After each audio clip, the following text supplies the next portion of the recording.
confused from that one job.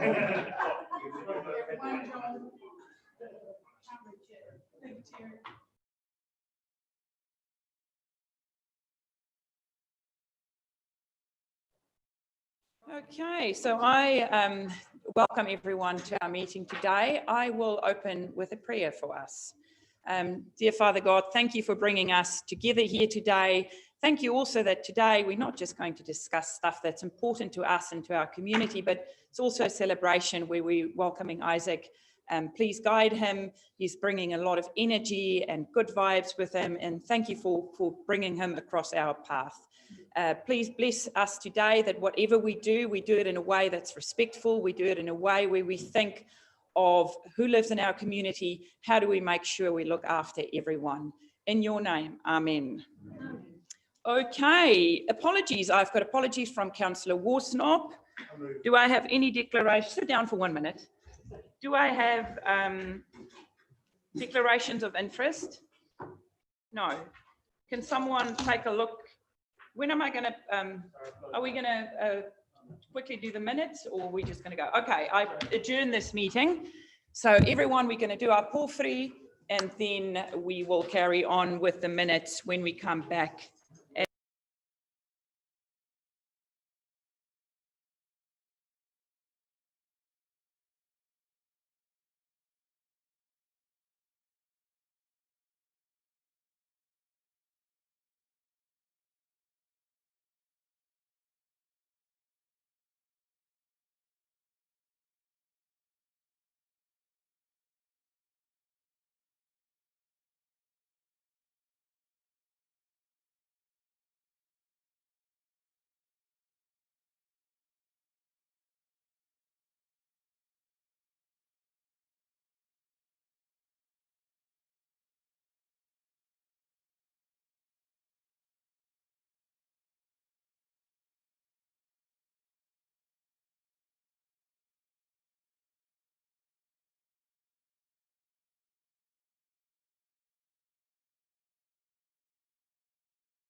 Microphone's on. Heather? Oh, cool, thank you. Kia ora tātou whānau. I'd just like to re-adjourn our sustainable Tairawhiti hui for today. Re-adjourn? Reopen, reconvene, sorry. Yeah, reconvene. The apologies have already been taken. There has been one declaration of interest because there wasn't very long time to declare. I just wanted to double check to see if there were any other declarations of interest. No, not great. Go to page 5, confirmation of our non-confidential minutes. A mover by Councillor Seymour, seconded by Councillor Burdett. Any questions? Yeah, question. Councillor Foster, and welcome back, my friend. Thank you so much. Thank you so much. Straight into it. I wasn't here. Page 7, increases in the numbers of parks. This is Freedom Camping at Makarori. Kaiti Beaches have been allocated eight parks, and it's definitely not going to be enough. So I just want to make sure that that's reviewed as well, along with the Makarori ones as well. Okay, so yeah, 8 parks have been designated for Kaiti Beach. There's not on average of 20 people here parking a night at least, and it'll grow intensely over summer. So through the chair, the draft bylaw has been adopted for consultation. So that will have to be a factor that comes in through a hearings process or submission in terms of if there is an issue with the draft bylaw itself. That's right. Sorry, and it's not going to apply for this summer freedom camping period. Yeah. Okay. Yeah. We'll go Councillor Kurata-Brown and Councillor Robertson. Thank you, Mr. Chair. Just, I know we had discussed this, but on page 7 also was the continuing degradation of Turihaua Point. I was wanting to ask staff, is the intent to close that point off entirely? I've had some email traffic respectively from campers, so is that the intent, is to no longer make that an available space for camping this summer, etc.? It's available this summer for camping. It is. Long term, we need to be looking at it in terms of the climate change impact and yeah. So, but for this summer period, it's open. Councillor Robinson. Kia ora. When does the consultation for the freedom camping bylaw take place?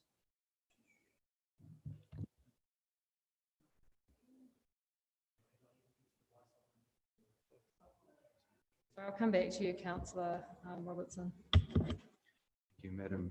Any other questions in regards to the minutes? If not, it's been moved by Councillor Seymour, seconded by Councillor Burdett. All in favour? Aye. Opposed? Carried. Governance work plan on page 12. Very heavy for noting, I guess. No leaves of absence, and I actually wanted to save my my mihi for this part here, this number 5A, so acknowledgements and tributes. I just want to acknowledge Councillor Foster and in regards to your time away at this table. Welcome back, my friend. On behalf of your colleagues here, we have thought about you all the time, and it's great to see you back. It was really good to be able to shake your hand this morning and give you a big hug. So on behalf of the rest of this table, just really wanted to acknowledge you, my friend, and it's really gladdens my heart to see you back here at this table. So kia ora, Councillor Foster. Yeah, thank you so much, Josh, and everyone. It's great to be back. I really missed not being here. I tried to be online and do the things with over the phone, but it just wasn't. I couldn't do it. The treatment sessions were in the morning, so it wasn't able to. But no, I'm back on top. I'm feeling great, totally positive, and life's awesome. Living in paradise, and amongst all my friends. Thank you so much. Awesome. I'll hand it over to, oh, sorry. Just thought of, I know we opened the meeting with Red, but do we need an apology for who? I did wonder about that.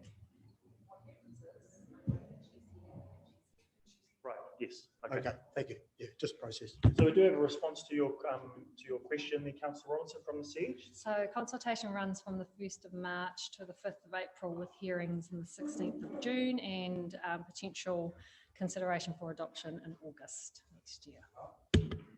All right, now we're moving into our public input and petitions part of our agenda, I'd like to invite Uncle Owen Lloyd and Auntie Bub Apalu to the front on behalf on behalf of our Māori.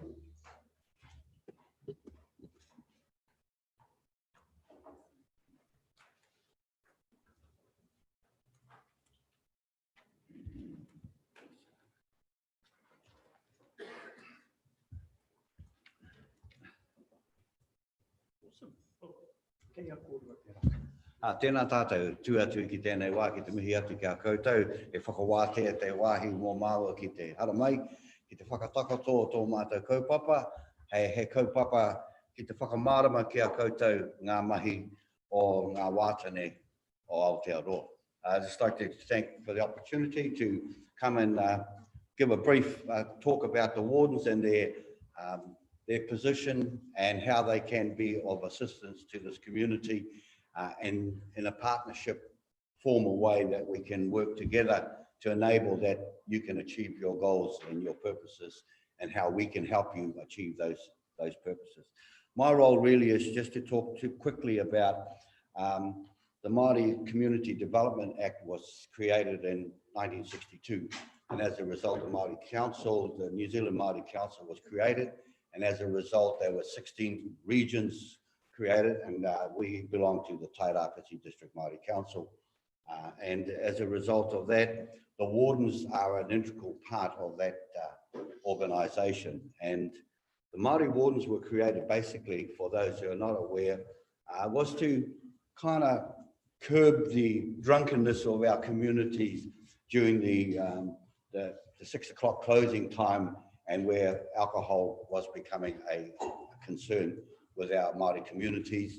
And as a result, Māori wardens were created, and they were legislated to enable and warranted by the Minister of Māori Affairs at that time to enable to carry out their duties to curb and also to place various individuals under probation, which we call prohibition, to say, you're not drinking no more. The hotels were not allowed to serve you until that prohibition has been lifted.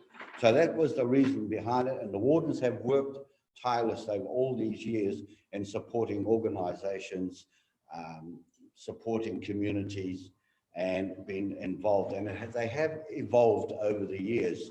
And of course, we're at a point now where wardens are now at a stage in their lives is to leave the nest, and we are now in the modernisation process at the moment of the wardens developing themselves as an individual unit outside the New Zealand Māori Council, but working in conjunction with the New Zealand Māori Council. And so the wardens will, I'm part of the ministerial party that is working into developing the modernisation process of the Māori wardens and the development of a new act which will then empower Māori wardens to achieve their goals. They are now working not only just in functions and things like the R&B and those type of things, but also working within the youth, working within education, social services, and across the whole gamut of our community. Wardens are now actually doing a lot of work in there, providing and supporting our communities. So that's kind of where we're at in terms of that, and we are in the process of developing the new act now. There was a bit of a rush because they was not sure that the Labour government would continue on, but now it seems to have kind of died back a bit, so we're just moving it through. So I'd just like to introduce Bub Apalu, who's our chair of the Māori Wardens Association for Tairawhiti District, and she'll just give you an insight of what some of the work that the wardens are doing. One of the key things with the wardens is during COVID, people were going past a number of our homes who were up the back and behind the trees that nobody knew that Nan so-and-so was living up there, and therefore was kind of missed out and not no one checking up to see if they're okay. But our wardens know where Nan lives and where Auntie so-and-so lives and where Hopeless Jack hangs out. And so that's where the knowledge is right on the ground, who and may need assistance and help. the wardens are the ones who know their communities very, very well to enable this extension of help and in times of emergencies and that type of thing could come about. So without any further ado, I hand over to Bob. Cool, thanks, Owen. Kia ora everyone, thank you for the invitation for us to attend. The Māori Wardens is really based on how well we know our community, and it is a partnership with our community, our iwi, our marae, our organisations that support us, our funders. We couldn't be good in our role without the support that we have from others. So I want to acknowledge everyone that's here in this room today, because I know that many of you belong to wear different hats in our community, and I'm aware of that, and I'm aware of the support that you give us. So thank you for that, because we've only grown stronger because we've been able to develop our relationship together. I want to also acknowledge the police that we have a relationship with, Te Puni Kōkiri, who are our funders, and also the Māori District Council, who fight really strong for changes to be made. And we acknowledge that there has to be changes made for the Māori Wardens to survive. So I just want to, thank you Heather for this. Let me see if I can work it. So I just want to give you a, No, you're pressing the right one. It was still changing. oh, okay. So, yeah, sure. Thanks. So, who are we? Because I think that many of you might see us around, but you might not see some of the other people that work in the different regions. So we have about 8 subs or branches throughout the Tairawhiti region, stretches from Mahia, Wairoa, all the way up the coast, and we've got new groups forming all the time, because we realise that we're an elderly based organisation. If we don't do something about it now, the mātauranga or the knowledge that our older people have will go with them. We have there you go, we've got Mangatu, Wharekahika, Ruatoria, Uawa, Whānaua, Iwi, Turanganui, Te Uranga o Te Rā, Mahia.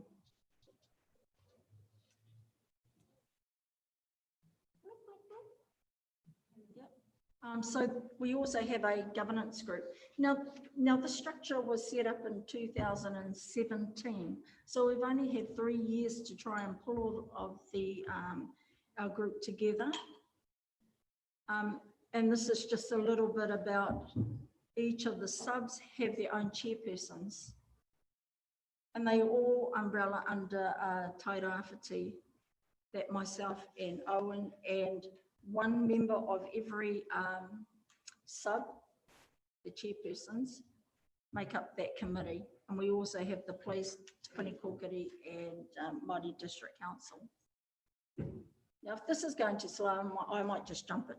So here, this is the PO that we had set for ourselves. So our mission statement was investing in Tairawhiti wellness. What does that look like? It's everything from our personal development as wātene, the growth, education, ensuring that our young people are aware and informed about what wātene are. Wellness is also us working together as a collective and building our relationship. It's also about taking care of our environment. So we recognise that we need to have partnerships in all of those fields, where before it was just in the pub. Unfortunately, in our season in this generation, the pub has come out into the community and into our whānau homes. So our vision is based around our whakatauki, which is aroha ki te tangata, and we want to build that up in every organisation that we work alongside with. How do we do that? It's a mana enhancing, it's a strength-based kaupapa. Mana tangata is our sustainable development. Mana whenua is our environmental. Mana tūpuna is our governance and equity. And mana atua is our spiritual sciences and technology. If I could just jump ahead of this, how do we, yeah. Okay. So some of the questions that we were asked was, what did you do before COVID? So Owen's already talked about what we were doing before COVID. Oh, thank you. And then we look back at how Tairawhiti responded to COVID. So on the 21st, like the rest of New Zealand, everybody went into panic mode, like us. We did the same thing. It was as new for us as it was for the rest of New Zealand.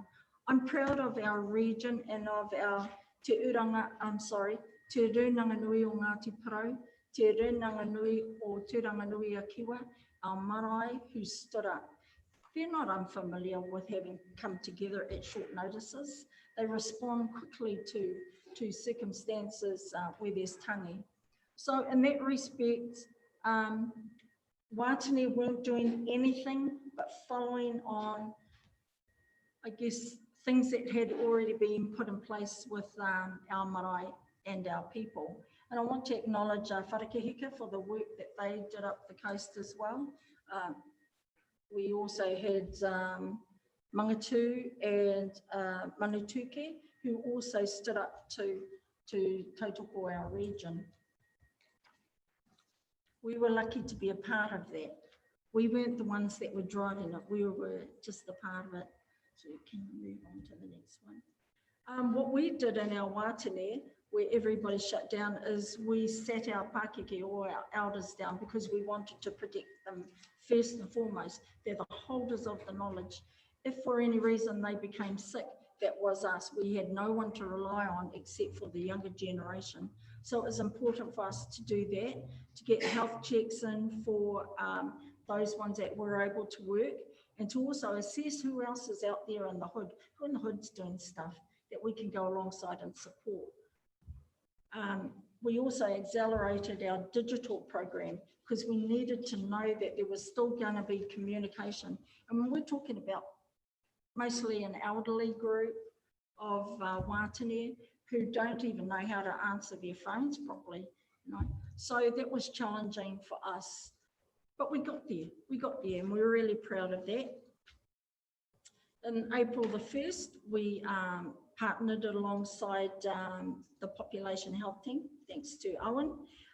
We made sure that flu vaccinations were available for all of our wātane and COVID testing for those ones that weren't at risk so that we could safely go back into our community. We used a remote communication plan so that we knew what was happening all over the place, and we only went out and sent out people that we knew weren't going to compromise their own health or compromise the area that they were going into. At that time also we accelerated training for wardens, particularly the ones that are up in Wharekehika. What people don't realise about the Tairawhiti Māori wardens is that we do a lot of training. So we've got training in health and safety, first aid, basic traffic control, site traffic management, fire and emergency, SIMS, and also security. So we have security passes. We qualified, some of us are qualified security. And we needed to do that so that we could create really good pathways for our young people coming in. So they didn't see us as, oh, I don't want to be one of these old people that just stand on the street. You know, we wanted to create pathways and show them that there's some wonderful things that are happening in Wātane. Our Wharekehika lot did training. We sped that through in a really, really safe way. We used online training. We did a combination of bringing people up from Wellington. This was funded by Te Puni Kōkiri. And we were able to deliver the training that our people up the coast needed to have so that they could work alongside the police, work in our community, and have the tohu to prove that they should be there. Speeding along, you can go to things that we did, delivering care packages, going out to see our elderly, supporting whānau who were going through bereavement and weren't able to go through the tangihanga process or funeral process. It was really important for us to know that they were still supported. and that was by means of communicating. Okay, good. Now we shoot through to the exciting thing. The exciting thing is that I think in 2017, we might have had about, how many wardens did we have? I think we might have had around about 30 to 40 wardens. And as of today, I can tell you that we're hitting on 100. Yep, and most of them are young. Most of them are young. And that's because we've been able to young girls. And most of that is because of the partnerships that we've formed with like services, the police services at Te Wānanga Aotearoa, the Tairawhiti Academy services. Also, just young people now getting excited about what we can do in our community. They loved being a partner and using the Arts Festival as a training ground for them. They loved being a part of, what was the other one that we had just recently? The Arts Festival. We had Glenys Barber doing her exhibition. Those are things that we're bringing our young people in and saying it's not always about tangi has its place, tangihanga has its place, being on the marae has its place. And there's a tikanga for each of those areas there. Just a point on with our youth, and as a result of our youth, you may not know it, but our administrator for the Wardens Association of Tairawhiti actually lives in Sydney. And so distance is no longer an issue. She sets up all our appointments, she sets up our Zooms, she sets up and she sends our minutes in, and we get them all online from her in Sydney. And it just shows that the movement from the ancient world to the modern world, when we put our youth in front and put our youth into use, they start to move things along quickly because they know the ability, they have the abilities and how to utilize technology to enable us, our communications, to be that much more efficient. And the reason why she's over there in Sydney was pre-COVID, she went over and she got stuck. You know, she got stuck over there. And so, you know, it just shows that technology can work. It can work. So, kanohi kitea is really, really important, but not having that communication at all was just not acceptable for us. Just lastly, this slide that's up there, our rangatahi said to us that they don't like the uniform. They wouldn't be sitting dead. So we said, well, go out and find something and then come back and tell us. So they did. So a couple of weeks ago, a few of them were helping out in the Navy visit, wearing a uniform that's been designed by one of the young boys up there. And his, the whakapapa behind that is a blending of both the young and the old. And another exciting thing that we have is next year we want to have a Wātene induction camp where we can bring together young people that are keen to either be involved in the police force, the armed services, but mostly we want people that want to be working in our community. You know, whether it's becoming a Wātene, we'd love to see that. But most importantly, it's about becoming involved in their community and having an ownership in the things that are happening, the exciting things that we all know happen in our community. Right, Meredith? Oh. Yeah, cool. Yep, so that's me, and I think you're going to talk about. Thank you for listening. I galloped through that. So, yes. So, ngā mihi kia koutou. I think at the end, we are in a process of rewriting or writing an act that's going to empower the wardens to be a continuation of the way it used to be and to be part of our support services and systems within the Māori community. Because one of the things we find that, you know, there's a crowd gathers at a certain place, and there's there might be an altercation or something and the crowd gathers and then the police come and then there's about 10, 15 people are taken away and locked up. With a warden appearing before the police, everyone's gone and there's just the one perpetrator, which is then marched to the police station on the morrow to ensure that this is sorted out. And these are the kind of things that the wardens can actually do, and they, because they know the families, they know, and normally the warden is auntie or uncle so-and-so, and therefore tend to be able to diffuse a lot of those issues. And the same in the streets. I think we can see our wardens can sit down and talk to those boys and find out what's going on with them and how can we help them and how can we improve their situation as well as ours. So, nō reira ngā mihi kia koutou ki te whakawātea tēnei wāhi kia mātou. Nō reira tēnā koutou. Kia ora tātou katoa. Well, usually we can't really say anything in response other than to kind of ask questions. Are there any questions around the table?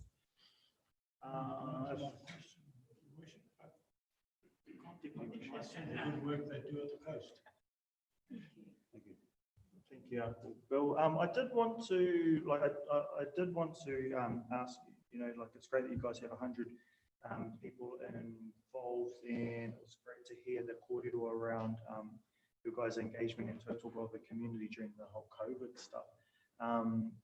And I did hear that there was an interest in regards to Wātene Māori being kind of more streamlined into our CDM function. Does that still hold true? Yes. How does that happen? In regards to our Māori wardens being linked in our CDM function. So through you, Chair, we've been talking with Māori wardens in particular around wharikahika and some of the mahi that's been done up there and around how we can coordinate that into our community link. So I know that's part of the conversations the team have been having and been keen to progress across the whole of Little Heath. Councillor Faulkner and Councillor Gusser. My question's around linking between Tairawhiti and given that you go all the way to Mahia and perhaps Hawke's Bay or Wairoa, or is there a linking between the regions that means that, because coming from those regions we tend to fall through the gaps sometimes. Is there a joining up, if you like, of the organisations between the regions a wee bit on the boundaries? Under the Māori Wardens Association, we're moving from 16 regions into 6 regions, and the connection between each region is part of the Wardens Association structure. And so there are times when Hawke's Bay is having something, they would get in touch with our lot, and our lots on their little vans, and away they go. The coronation, the kingitanga, we all go up there and support that. Ratana, we go down there and support them at Ratana. So we have this family kind of group throughout the country where all the wardens support each other, because we all do the same training, we all have the same principles, values, and we're all part of that same whānau. So that's always there on request. Councillor Brown. Kia ora, ngā mihi kōrua. I just want to mihi to those years of Youth Worker Collective paid off, but what's the age group? Because I have noticed in my time of being around the community, seeing some of our Pākeke quite older. So in the space of what you've said to us today with youth joining, what age group are we talking about in this space? The youngest one that we have is 14, and we still think that's too young, so we're contemplating doing having a rōpū, I think, a cadetship for ones that are that age, so that we can mentor them. And saying that, we actually acknowledge the Te Atawhai, the group Te Atawhai Trust, who work with young people, and what we see where we should be working together is linking into those groups, because once they leave a program, like I'm only using them as an example, great service that they provide, is that once they're finished, it's where next, and we think we're next, so that when they're continued to be support, they may then move on to something that's happening in the high schools. So we want to fill in the gaps We don't want to create anything that's already in place. Yeah. So yeah, 14, and I think we would be kind of considered at that mātauranga level. Yeah, that mātauranga level. And above that, we've got our kaumātua, who we've set up a kaumātua group for them so that they can still be connected in some way that they want to. Because one of the key things for the kaumātuas is that we have a lot of kaumātua who live in their homes and are independent, however, can be isolated. And by utilising our kaumātua wardens, their role is to visit with them, sit with them, and ensure that they are not isolated totally during times of emergency or even just day-to-day life. Right. Councillor Foster. Yeah, thank you. Awesome work. Congratulations. My question is, do you have a relationship with the police, and what does that look like? Yes, we do have.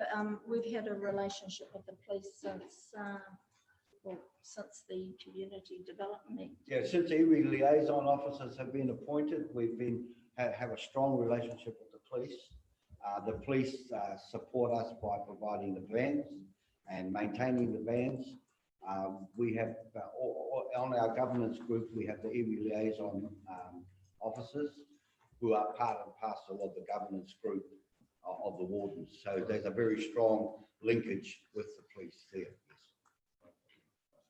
If there's no other questions, thank you very much for all guys. Tēnā kōrero mō kōrua kōrero mai kia mātou nā kaiteri.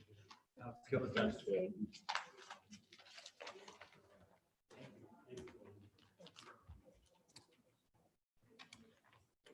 Thank you. All right, thank you very much. Councillors, I'd like to take us to page 13, the Wastewater Management Committee recommendations to sustainable Tairawhiti.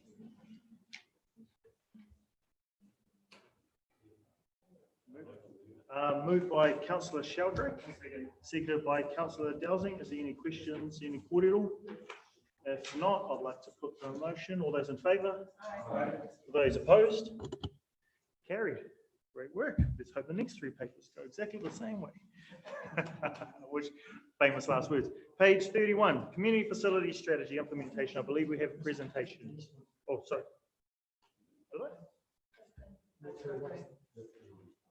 I thought that was supplementary to the current paper. Yeah. Yeah. So page 31, Community Facility Strategy Implementation. This is a presentation.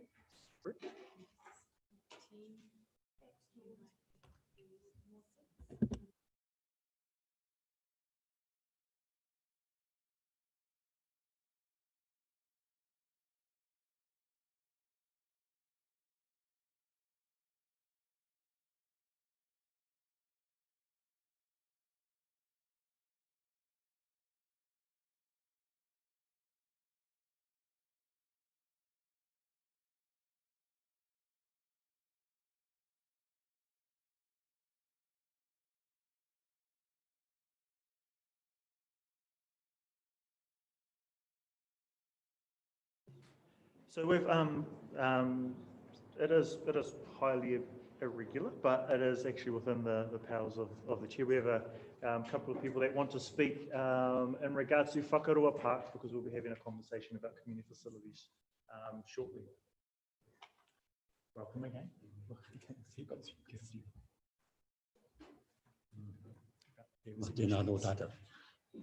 I just thought that it was really important when we're talking about Whakarua Park, just to have a history about Whakarua Park and its inception. Now, Whakarua Park was formulated under an Act of Parliament in 1928. So it's been around for 92 years. 92 years in the middle of the Tairawhiti in the Ruatoria.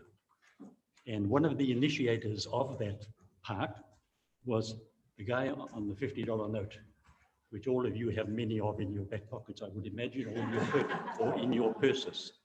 So, I mean, that's significant, really significant. So 1928, in Ruatoria, under Judge Carr Esquire, that act was put into place and Whakarua Park Board was born then, 1928. And it was put in place as a park and recreation facility for the whole of Ngāti Pro. You heard Wānanga talking, or Walton, talking this morning about mai I Pōtiki Rua ki te toka ataia, the whole of the Ngāti Pro East Coast, Ngāti Pro Whānui Tonu. So that facility has been there for 92 years. And as the chair, current chair of the Whakarua Park Board, the members of the Park Board take their role seriously because of the history of the place. Now, when I say it was there as set up as a park and recreation facility, that means right across the board. Now, you will hear people talking about different sports and all those sorts of things. That's fine, but remember, as a park and recreation ground, whatever you talk about, that facility is there for the use of Ngāti Pro. So it's not just because it's in Rutoria alone. Right from the very top of the Ngāti Pro boundary to the southern part, which is the Tokohataiao, which is a rock just out in the river down here, everybody has the right to use that place. Ngāti Pro as a tribe, all Ngāti Pro people are related. If you're Ngāti Pro, have any Ngāti Pro blood in you, you are related. All the members of the current members of the Park Board, if we whakapapa to every family in Ngāti Pro, no matter where they are, on the East Coast, in Gisborne, in the world. So if you are Ngāti Pro, Whakarua Park is part of you, you are part of Whakarua. That's the real significance of the place. Our role as a board, and we take it seriously, is to ensure that that facility is in the best possible condition it can be. So whenever people come to want to use that facility, it's in the best place it can be. So I know other people are going to present about the use of different facilities and funding for other facilities around. But believe you me, when I said this morning, and some of you heard what I had to say, we do, and if it is a dig, it's not, well, I suppose it is in a way. We have always considered ourselves to be the poor cousins. There is a saying on the coast at the moment that it's not the East Coast, it's the Gold Coast. Because every time we have to get somebody to come and do some work on the coast, it costs gold, a lot of money. So what we are asking for is actually a fair go. So that there is funding around, let's really make this place a bird so that everybody in the Tairawhiti benefits. Not only the Tairawhiti, but Turanganui-a-Kiwa as well. Because we are related to Turanganui-a-Kiwa, we are related to Wairua. So wherever we are in this Tairawhiti district, believe you me, we are all connected, right? Whakarua Park is a really important place. Kia ora.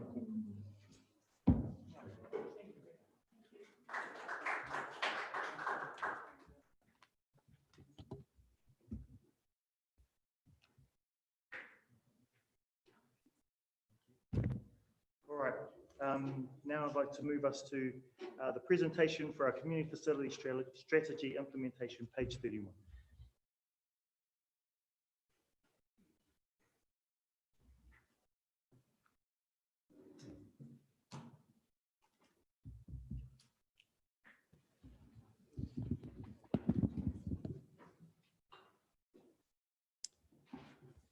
Thank you, Mr. Chair. Councillors, this is reasonably momentous point, I think, in the implementation or the development of the community facility strategy that Council with partners and the community completed the preparation of in 2017. And since that time, in partnership again with the Regional Sports Trust and Trust Tairawhiti, we've been working hard on developing an implementation plan, basically the purpose of which is partially to put a case to central government to provide support for the development of facilities and the replacement of facilities across Tairawhiti. So the team's been working really hard on that in the community. There's been a lot of engagement, intense engagement some strong words, but actually quite a strong product that's come out of it that looks like it fits really well. And I've said before that these processes are never easy because there is so much history and tradition and culture associated with the way things are and the way things have been. But there is always room for improvement, particularly when you have a significant deficit in the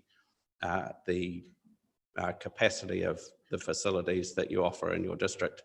So I feel really proud of where we have got to with this. I give huge credit to Sport Gisborne Tairawhiti for its leadership, especially Stefan Pashif in his role as Chief Executive, to Trust Tairawhiti for their level of engagement in this process, to all the sports and recreation organisations that have contributed to the mahi to get to this point, and no means least to Abby Banks beside me, who has put her heart and soul into pulling this together with our consultants, Habilis Group and Global Leisure Group as well. So I'm not going to say much more, but I'll hand over to Abby and Kent to take you through the discussion paper and the presentation.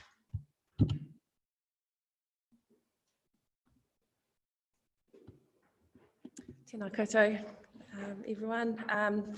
So today we're presenting a business case that's a culmination of several years of work from the partner organisations involved in this process, being Sport Gisborne Tairawhiti, Trust Tairawhiti, and of course Gisborne District Council. I'd like to acknowledge also the contributions, the efforts, the patience of our sporting codes and other community groups who have been keeping our facilities going in almost their second or third waves of life, and really holding things together with duct tape almost in some cases, or operating really efficiently without much to call a facility to this time. So I just wanted to recognise that the volunteer hours that our sports codes, clubs and associated recreation groups and the community have put in and have put into the time to talk to us to produce this business case and the recommendations that come out of it. It hasn't gone unnoticed. So the business case that we're presenting develops and assesses options to improve the facilities, sport and recreation facilities in Tairawhiti, and the focus is on fulfilling the intent of the community facilities strategy, which was adopted by Council early 2018. In short, the project demonstrates the need for large-scale investment in facilities across the region, and we are talking to the point that the investment is beyond the capability of us funding locally as a community ourselves. So we do need some support there. In developing the case, we've commissioned the support of Habilis New Zealand and Global Leisure Group, a small but complementary team of project consultants. Habilis helping to put together the business case and the associated investment proposal that will go hopefully up to government at some point, and Global Leisure Group providing specialist expertise in sporting and recreation facilities, and also hubbing models that we'll talk on throughout our presentation. So without further ado, I've got Kent Dustin here today to talk us through a briefing of the business case, and we've got a briefing paper that we'll share with you after the presentation, and we'll happily answer any questions after our presentation. Thank you very much. Thank you, Abby. Kia ora all. A pleasure to be back in Tairawhiti again. Mr. Chair, councillors, Madam Chief Executive. This is an auspicious point in the process from our point of view. We've been 2.5 years from the end of, from the council ratifying the community facilities strategy. The next stage in that process was always going to be to figure out what we needed, where it was going to go, and how we would pay for it. In the document in front of you, all 135 pages of it, and incidentally, you'll be gratified to know that since the draft you've received, it's grown in length, which is always helpful. We are not going to talk to that document exhaustively today. Instead, we have a relatively short form briefing paper that we would like to take you through. This is not designed for on-screen presentation, but more to give you something in shorter form of about 10 pages to take away. But I want to talk about the key aspects of what's in that paper, and then look for your questions and comments as we go along.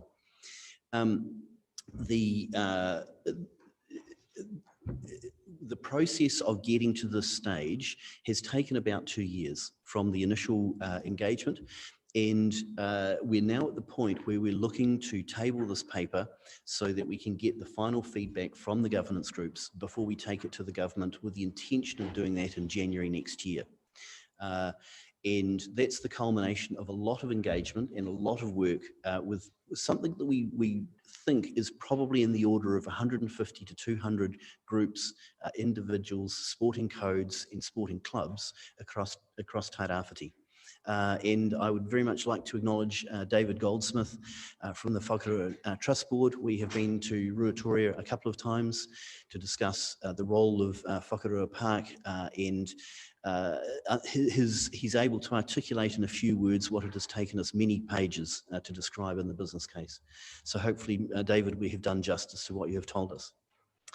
The purpose of all of this is essentially to figure out what should go where and how these facilities should be put together to best meet the needs of Tairawhiti.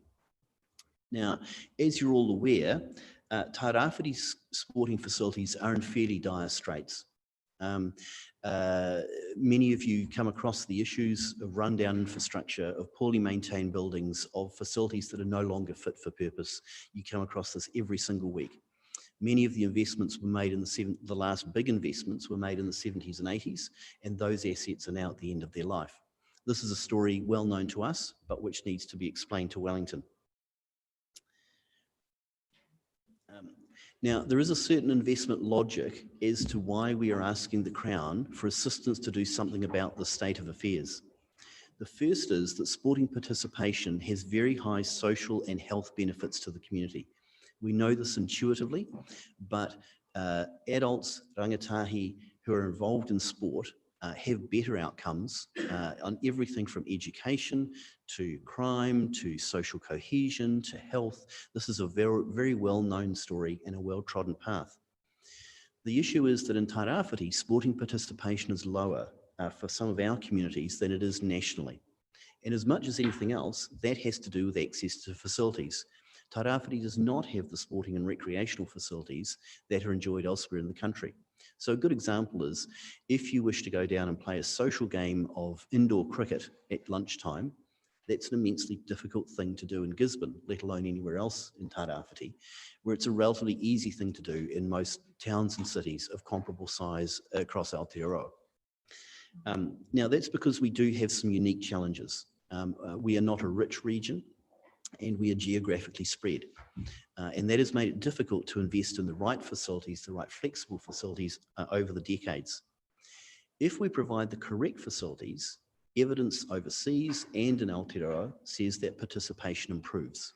So if there are more things to do and better places to do them, then sport and recreation participation improves and we get better life outcomes as a result. Now, we know that the current facilities are at the end of their life. We experience that every week. But replacing those facilities with things that are fit for purpose is beyond the abilities of the region acting on its own. When we worked with Global Leisure Group to look at what the facilities are, it moves to a hubbing model, multi-user hub facilities that can accommodate the widest possible range of sports, both today and into the future. That's the direction that the rest of the country is going in, and for good reason, because they are more flexible, they are more useful, they are cheaper to run, they're cheaper to own, they're cheaper to operate. But building those facilities is an expensive business. In the plan that's in front of you, we think that spread over a decade, we're talking about $130 to $150 million. Tairawhiti's ability to fund that level of capital expenditure, we're not even going to get close. But there is a compelling reason why the Crown should assist us with this. And it's that the benefits of improved well-being, of better health outcomes, of better social outcomes, of better education outcomes, all of those things accrue to the country as a whole, not solely to Tairawhiti. So the investment case, we think, is very solid. So the purpose of this business case is to make our case to government that, that Tairawhiti should be assisted in this way. Now, we are proposing, after extensive consultation with the community, after extensive discussions, after plenty of guidance from Sport Gisborne Tairawhiti and from the external consultants Global Leisure Group, a range of hubs. The first of these is an outdoor field sports hub, provisionally placed on the edge of Golf Park, adjacent to the AMP showgrounds. The purpose of that hub is to have the outdoor facilities necessary for rugby, for football, for touch, for league, for essentially anything that gets played outdoors. Right? And that's to be done at scale. So essentially, those sports can run a tournament in one place rather than having it being spread across a collection of sporting grounds throughout the city. The second is an indoor sporting and recreational hub at Childers Road Reserve. Now, this would build out onto Childers Road Reserve behind the YMCA, and the purpose of that is to provide 5 indoor netball courts, because those are the largest ones, but also multi-user to accommodate basketball, badminton, essentially any sport that plays on a wooden surface. The matching outdoor courts for netball, tennis, and similar sports, and all of the ancillary facilities such as squash courts, car parking, health spaces, places to run the yoga classes, all of those sorts of things. Right? The appeal of that location is that it's relatively central, it's close to the schools, it's relatively accessible for most people in Gisborne City itself. The next facilities are the river sports hubs, predominantly orientated around Waka Ama, with support for kayaking and rowing. So we're proposing 2 facilities, one at Anzac Park, and your council is aware of the activities of Matakura when it comes to building those first storage facilities there. And we're suggesting that those facilities should be duplicated at Marina Park. Now, the reason for the duplication is simply because Tairawhiti, as you all are undoubtedly aware, is a waka powerhouse. The reason that waka is strong in this nation is simply because of the actions of Tairawhiti.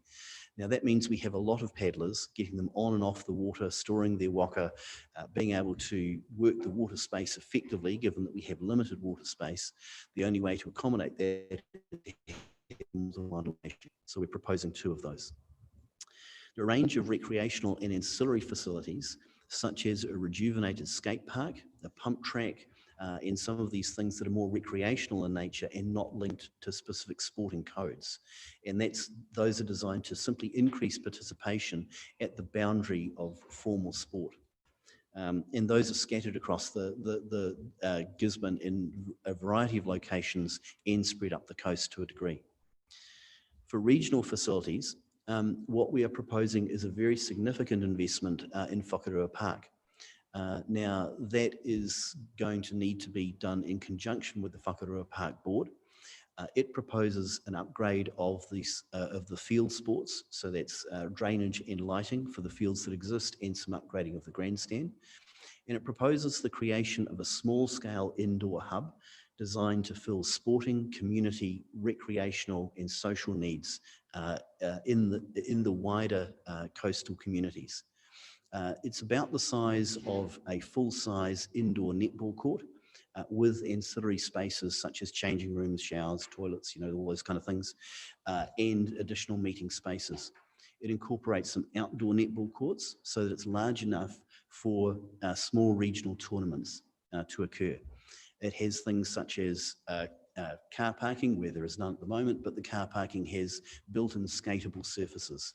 So that if you want to get out with a skateboard in the car park, we're encouraging that rather than discouraging that. It also proposes upgrades to the Kura pool, and the purpose of that is to provide a partly covered facility that is able to be used around about 10 months a year for recreational purposes, for health purposes, and learn to swim. Adjacent to that, or in addition to that, there are some small-scale changes at Uawa and some small-scale changes at Tokumaru Bay.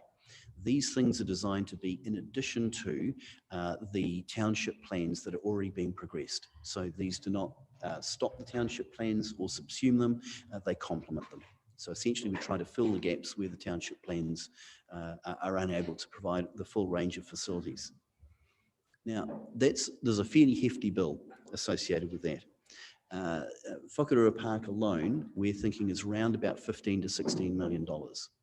To do the field sports hub, something in the order of $40 to $45 million. The indoor sports and recreation hub, $50 to $60 million. So these are relatively significant investments. And this is why, to achieve these outcomes, simply finding money down the back of the sofa in Tairawhiti is not really an effective way forward. Okay.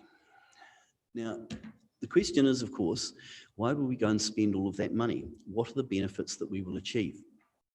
Now, in assessing those benefits, we've taken a very thorough approach that works from the Prime Minister's statements in the Wellbeing Budget in 2019, looks at the international research, looks at what the economic models tell us, and builds on the wellbeing framework developed by Trust Tairawhiti. Now, without that framework, it would have been quite difficult to try and quantify what the benefits would be in this community. And that's the heart of why we're trying to convince the government to invest. So the trust framework has been an essential building block in getting to this point. The important thing is, when we boil it all down, we look at this is all about improvement and well-being. And we look at that through 4 dimensions. We look at the economic well-being, environmental well-being, cultural well-being, social well-being. And there's some quite in-depth analysis. We're in the last stages of completing the ins and outs of that and making sure that we have all of the overlaps correct and having deep discussions with economists. But the analysis at this point shows that for every dollar that is invested in these facilities, there's a return of $1.91 to the nation as a whole. Not all of those benefits are realised in Tairawhiti, but all of them are realised in Aotearoa. Not all of the benefits are in cash terms, but they have been given cash equivalents, so we know that the return, we have a way of quantifying the return on investment.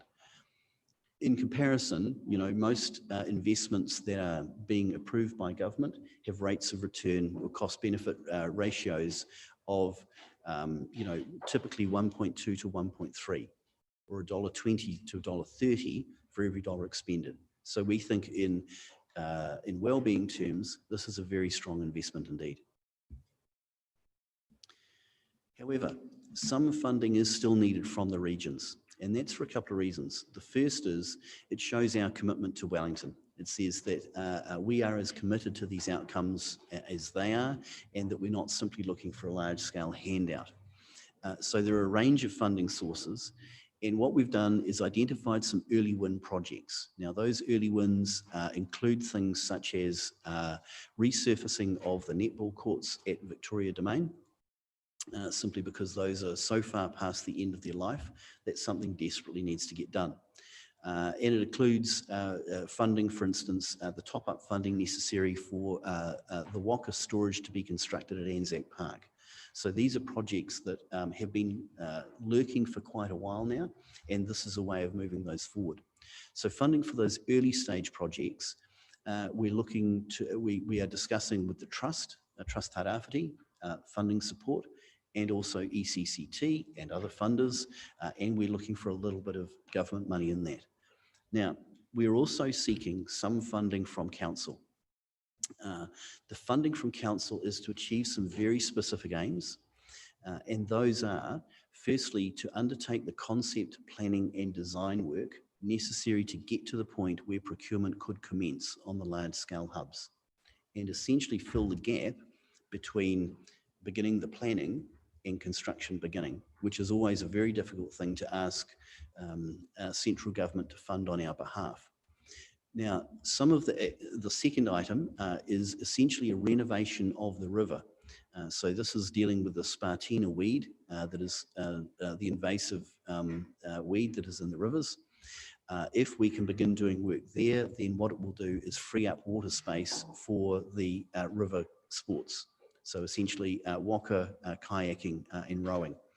Because the challenge is not in fact the issues with the onshore facilities, although they are a challenge, it's that we don't have enough high quality water space to work with. So some of these things are in council budget already. So the important thing here is that we are not necessarily asking for large amounts of new funding to come through in the LTP. Some of these things are in budget today.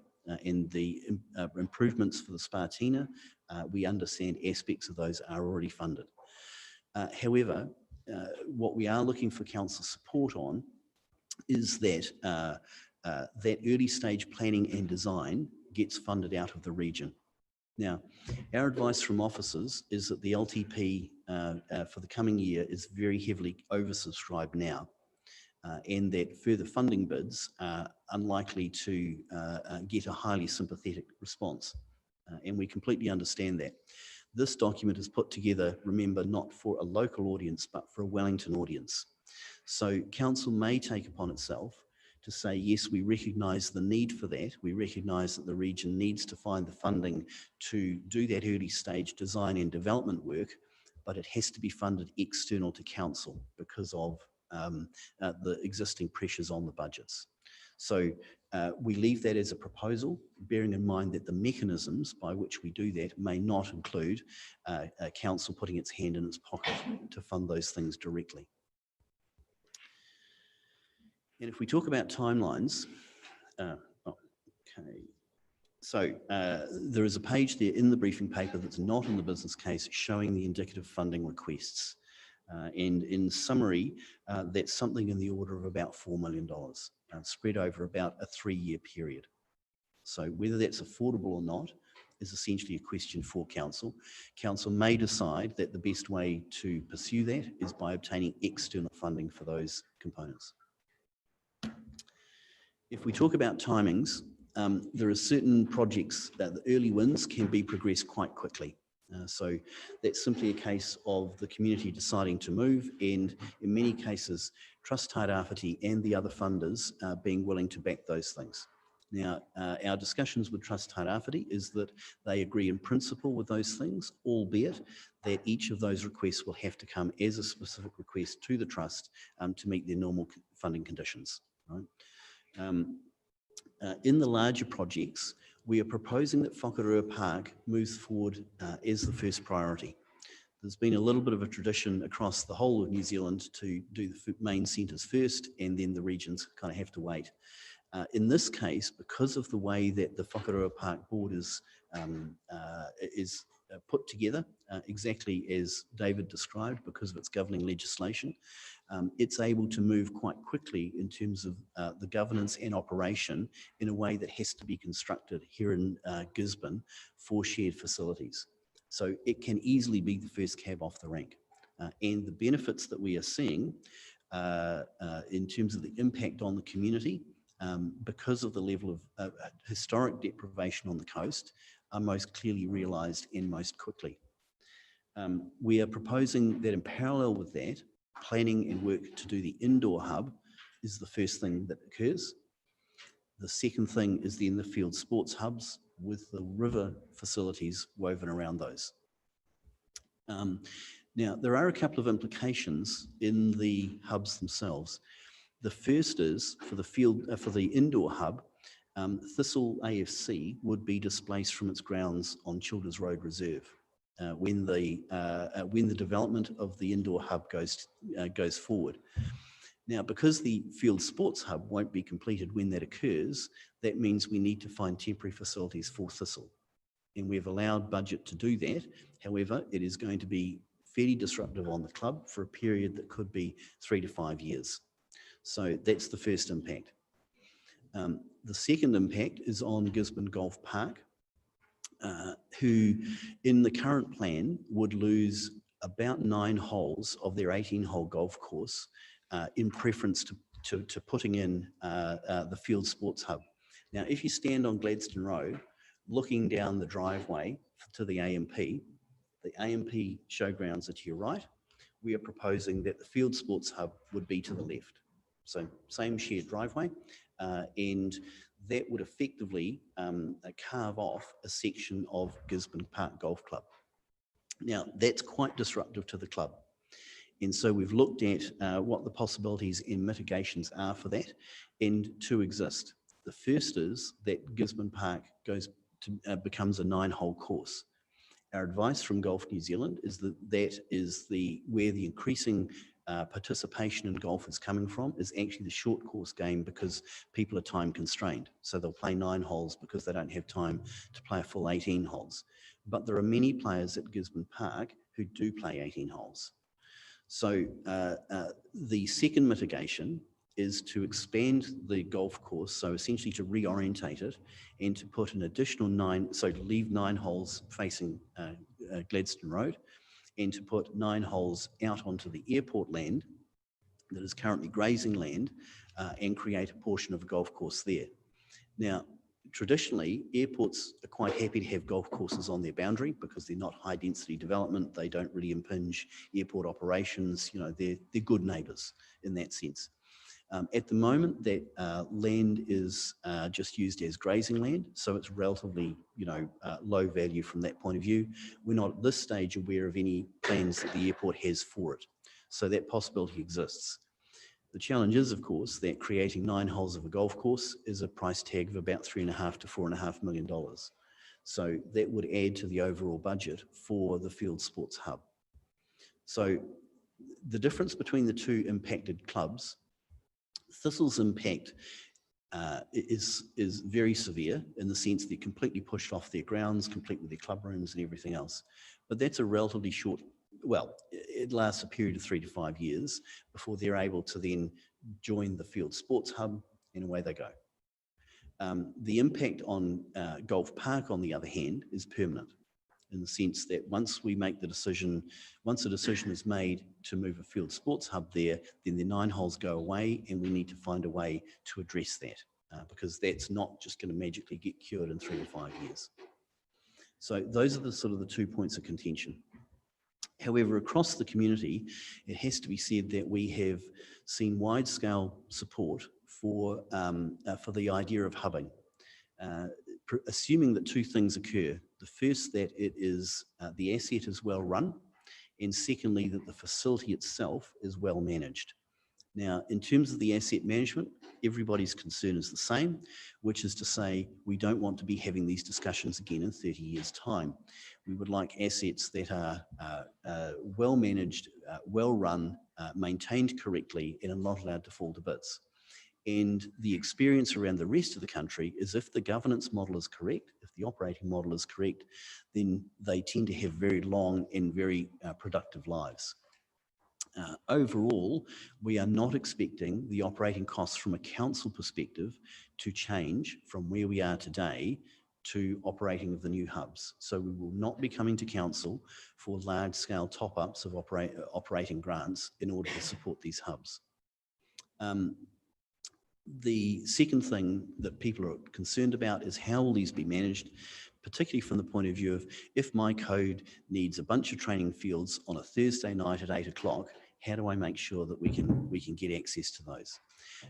The model around the rest of the country, and on advice from Global Leisure Group, is that an independent trust is created, and its role is to increase participation as much as possible in those hubs. And that's a very, very successful model. So the trust itself is charged not with running an asset, but with increasing participation. And the difference is, when an organisation is charged with running an asset, they'll go, well, we'll put up all of the booking times, and if you want to book it at 2 o'clock on a Thursday, that's fine, but we're just basically going to sit here passively because what we're concerned about is the asset.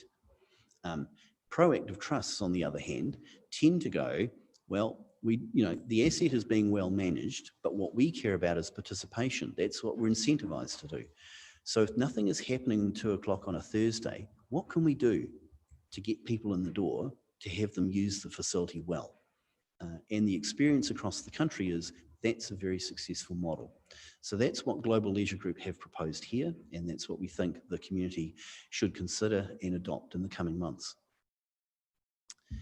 Now, in terms of process, what we'd like is for at this point, is for council to consider the business case and the rationale for investment, to develop a view about whether Golf Park is the right location for the field sports hub, and if so, obtain permission from you to then begin to put this proposal to the government to obtain funding. So we've had these discussions with Trust Tairawhiti, and they're supportive with the direction of travel. We've had the discussion with the Board of Sport Gisborne Tairawhiti, and they're happy with the direction of travel. So we're checking with council now to see whether council is also happy with the direction of travel. Thank you, Ken. Okay, so just to develop some more, I know there'll be some questions out there with Councillor Seymour, who will also want to speak to Councillor Robertson. All right, Councillor Seymour. Microphone. Thank you. Before I ask my questions, it would be really helpful if we could have that PowerPoint presentation to read over lunch, because you can't see that at all, and some of the pages are replicated in here and some are not. So will that be possible before we get into? I mean, we should have had it at the time. We had a little bit of a miscommunication about the pack, so I agree, Councillor Seymour, yes. Councillor Robertson, then after that, Councillor Sheldrake. Thanks. So you said you've spoken to two of the interested parties and you're now speaking to us. Have you spoken to central government? What's their flavour for this pushing forward? So there have been discussions with our local MP. There have been discussions with Sport New Zealand. There have been discussions at the theoretical level with Treasury about the use of the frameworks. Until we have a proposal to bring to the table, it's difficult to get any further along the track than that. So Sport New Zealand are supportive and will support us to government for this proposal. We're confident that Kiri Allen's office will support us in this proposal as well, and we're confident that the methodology follows the Treasury standards. So everything else, as they say, is politics. Yeah, I mean, it's fair to say when our the plan is kind of like we give it to central government and they go, yeah, no, maybe that kind of thing, right? So, right. Councillor Sheldrake, and then Councillor Dowson and Councillor Clinton. Thank you. As the founding CEO of the Sports Trust here, it's a very interesting paper. Thank you for the work and the money that's gone into this. Where in New Zealand is this multi-hub? Where has it been done? Where else in New Zealand?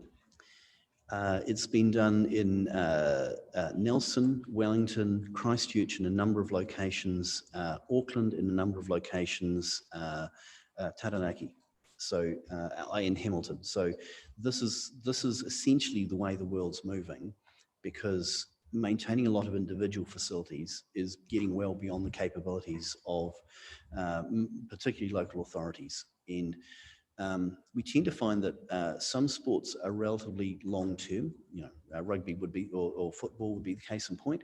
Others, however, come and go. So futsal as an indoor sport is having a moment in the sun, right? And so what people are looking for is, rather than building a facility to meet a particular sport, they want versatile facilities that can meet future needs as well as current needs. So just supplementary to that. So the ongoing management would be via this trust board, a trust board. When you already have a sports trust with quite a significant size board, could it not oversee the infrastructure? Technically, there's no reason why not. The experience elsewhere is that the Regional Sports Trust is there to promote sport and recreation in all its forms across all its communities and all the various facilities. Right. Whereas the role of the trust that runs the facility is about maximising utilisation of that facility. Right. So they're complementary, but they tend to have a slightly different focus. Just to elaborate on that a little bit. So I think still we're in early days here, but when you look around the country, you look at these different places that Kent has talked about, there are different ways that this has been delivered. So we've talked about Whakarua Park this morning.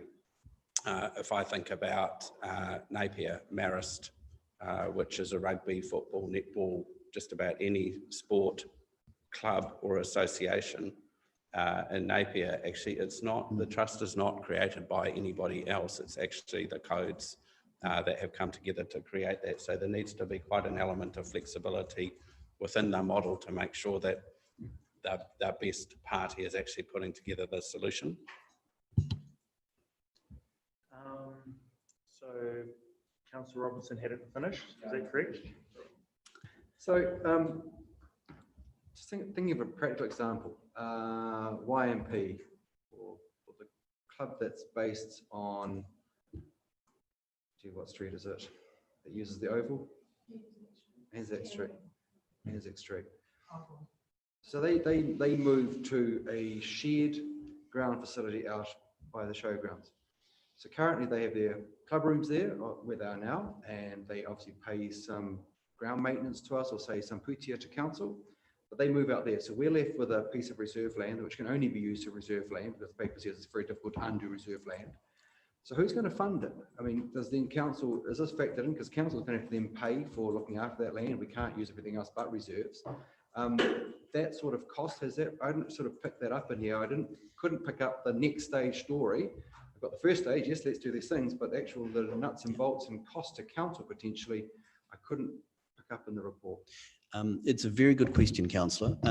Essentially, the thing about hubs is they're instead of, they're not as well as, right? So that means that if we do the instead of, there's going to be a cost with what was, and part of that's going to fall back on us, because those clubs currently pay for reserves, they maintain them, that's going to fall back on us. So we can't use that land for anything but reserves unless we go to the minister and ask to turn it to something else. So these are the sorts of So the way that typically plays out is that in this case, Gisborne's a little bit different to many cities, in the sense that you have a lot of green space, right, compared to many cities, and so most cities, the debate's about how we obtain more, not what are we going to do with the excess.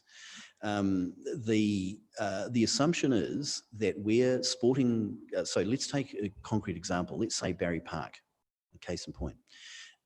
Barry Park's used by codes at the moment.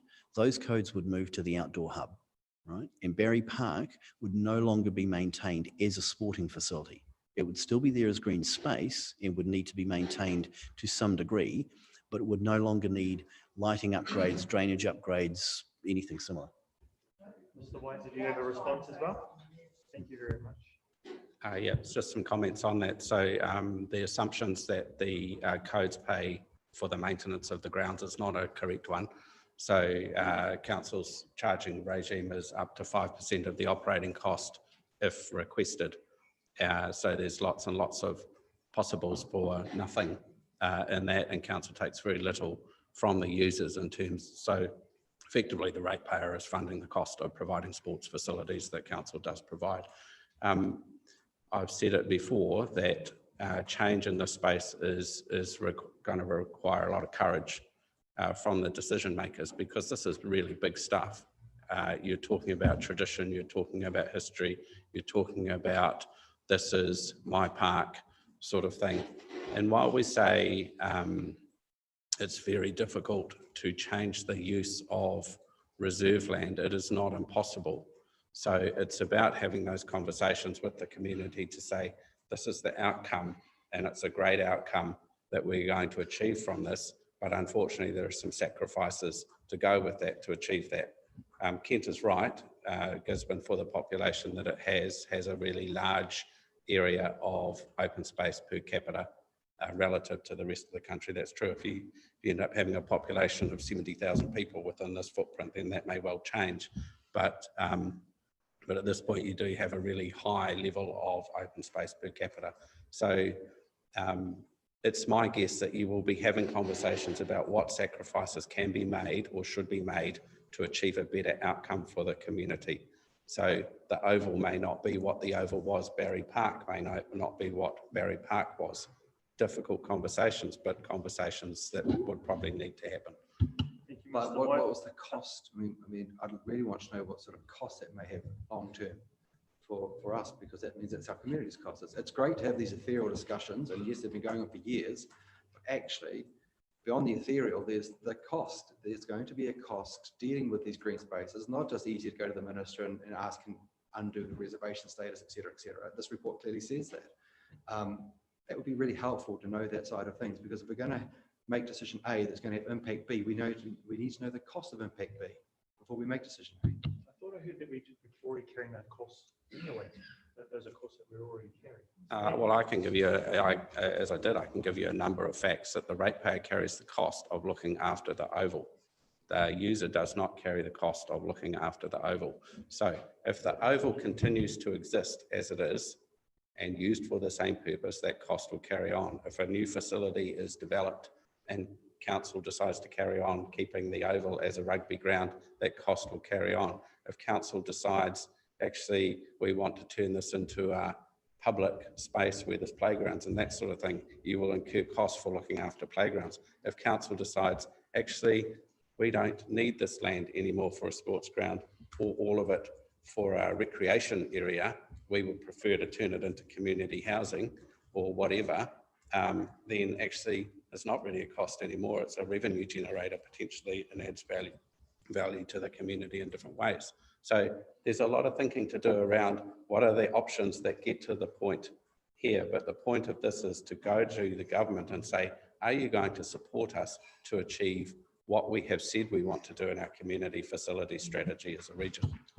Okay, we're going to move on to, because we still have a whole big list. Sorry, my very last question was, in doing that, before we go to the government, I mean, you talked about the impact on Thistle. That surely wouldn't happen unless the government said, yes, this plan's approved and we're going to fund it, right? We wouldn't have anyone getting kicked out of anywhere on the assumption we don't have Putia absolutely sealed up. Yeah, that's correct, Councillor. So can I just make a comment about the status of reserve land? We make the point that in the business case that, there is a process to go through with the minister if you want to de-gazette reserve land, because there was a little bit of an assumption kind of early on, oh great, we can just kind of sell off the excess green space and that's how we'd fund the, fund the hubs. There's all kinds of complexity around that, which I won't get into. The thing is, though, that the minister will de-gazette land if we come with a sensible plan. So a good example is Barry Park, before it was gazetted as a reserve, is already titled for subdivision. Right now, if as a community we decide that rather than excess green space, what we need is affordable housing, and we go to the minister with a cogent plan about how that's all going to go together, then we can make the case. We just can't assume, that's all. Councillor Dowsing, also, so the order is Dowsing, Oakwood, Brown, Cranston, Faulkner. Just before I let you speak, Councillor Dowsing, I do want to remind us that you noted the declaration earlier on. The floor is yours. Thank you very much. Yes, and as such, I'll reflect on the fact that I'm a councillor here, not a president of a sports club, and I'd like to move this paper. I think there's been an incredible amount of work gone into this over many years, and I congratulate staff and our support from Havelis and the trust on this. It's an amazing piece of work. Thank you very much. Councillor James, so it was already being seconded by Councillor Burdett. Moved by Councillor Jones and seconded by Councillor Burdett.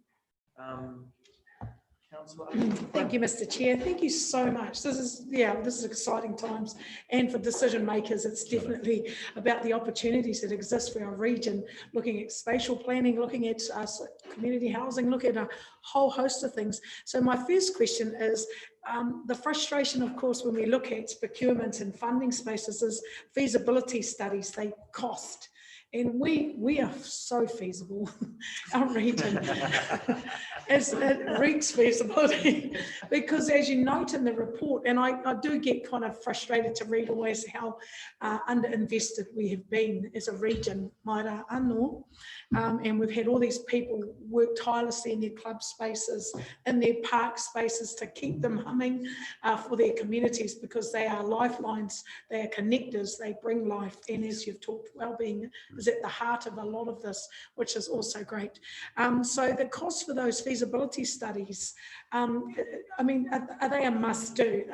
I know there's process, etc., but we've talked of shovel ready notions, and I feel like the Tairawhiti region has been shovel ready. It's life.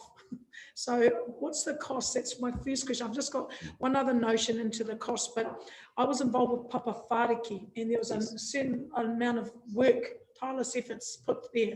And so I would hate to think that that work was wasted, because it was considerable costings and all of that. And that's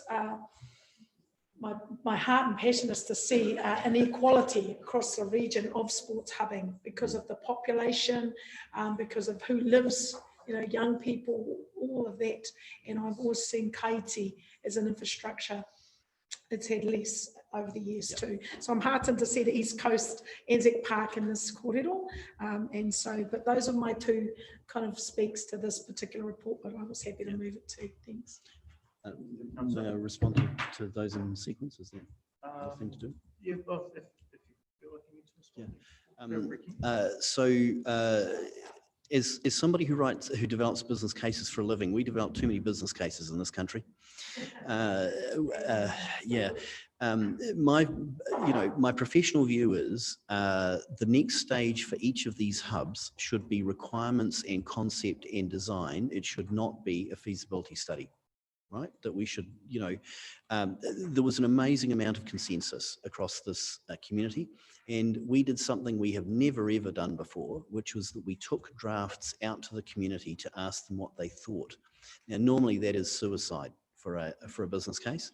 In this case, it was immensely productive and immensely constructive. And given that the community largely is speaking with one voice, with some caveats, particularly around Golf Park, I think that the next stage in the conversation should not be more paper for paper's sake. We need a lot more DUI and an awful lot less HUI, and there is no reason why the next stage of putting actual designs in front of the community to assess, that should be the next stage. And I'm confident that in Whakarua Park, that's exactly what the Park Board will do. The moment funding is available, they're not going to muck around with a feasibility study. They're going to go, what's the design we're talking about?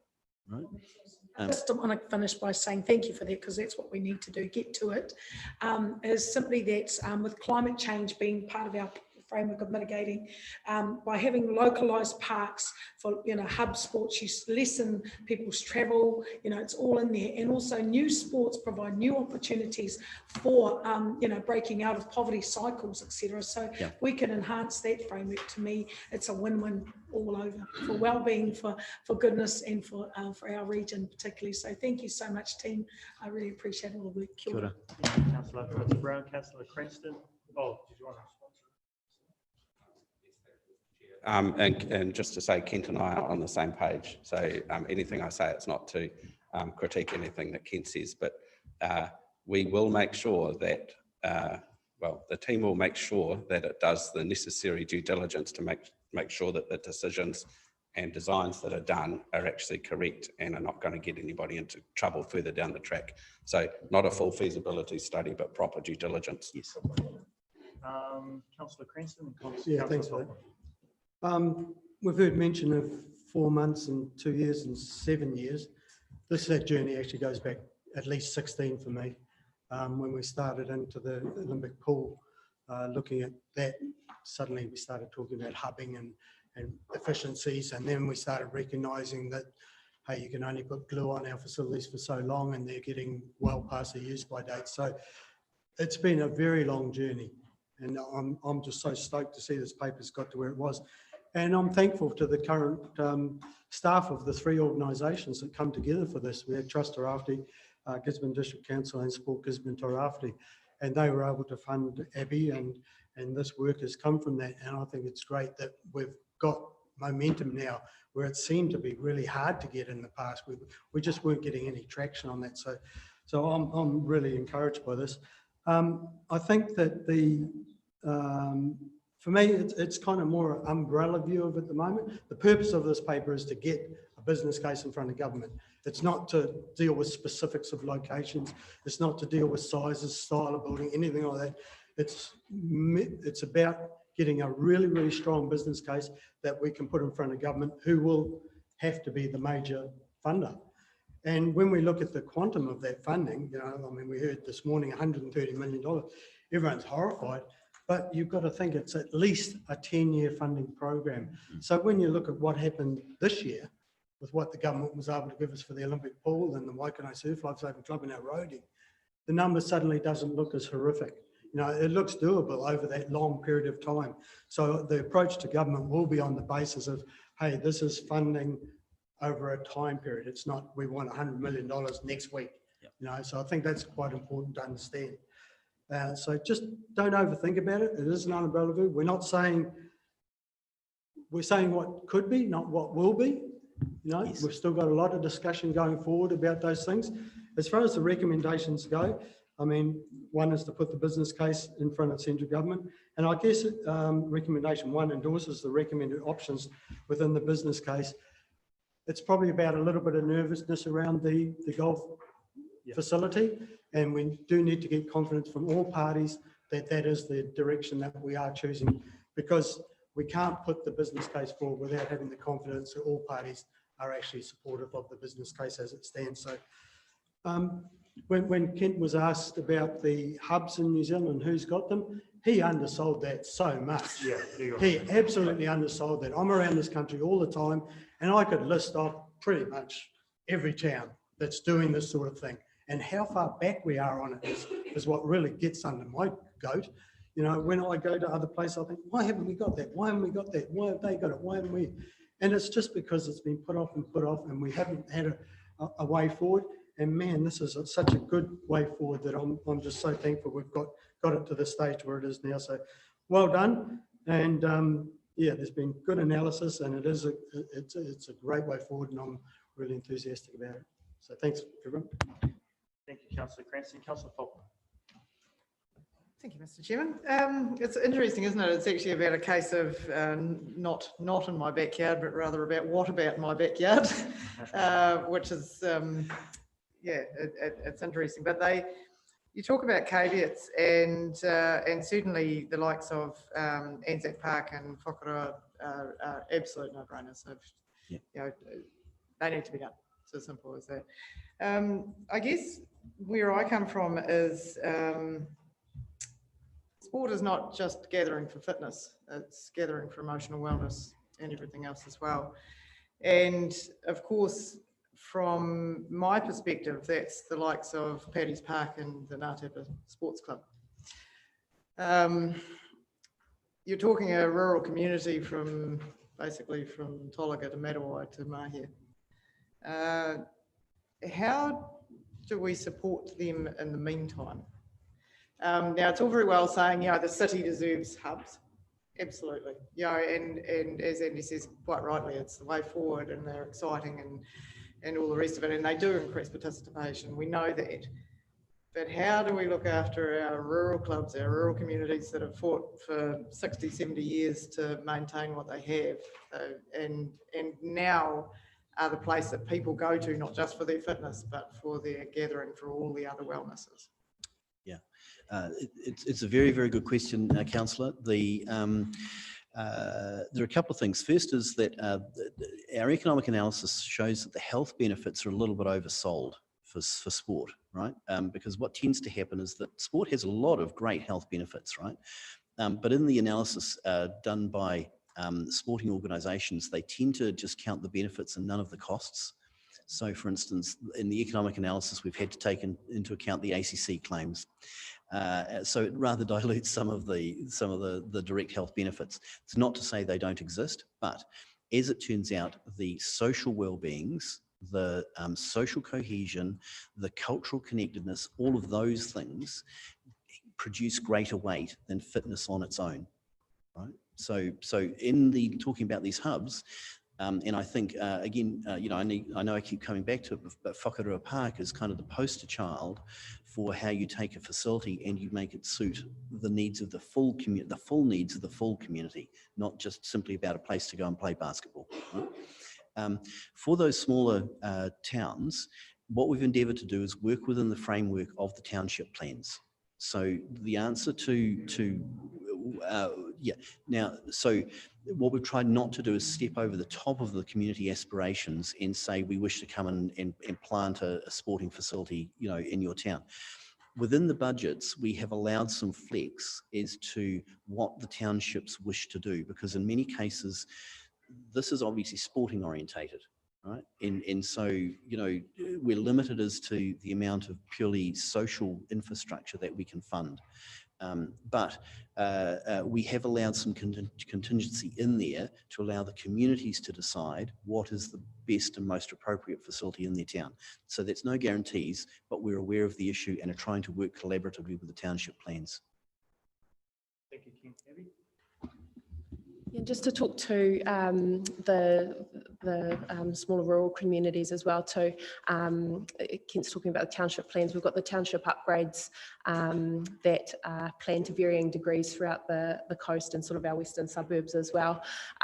We've tied in that work and we're working with our funders and our internal staff who are preparing those plans, carrying out that engagement, but we're looking not to double up on it, but to endorse it and support those initiatives that are already occurring as we go.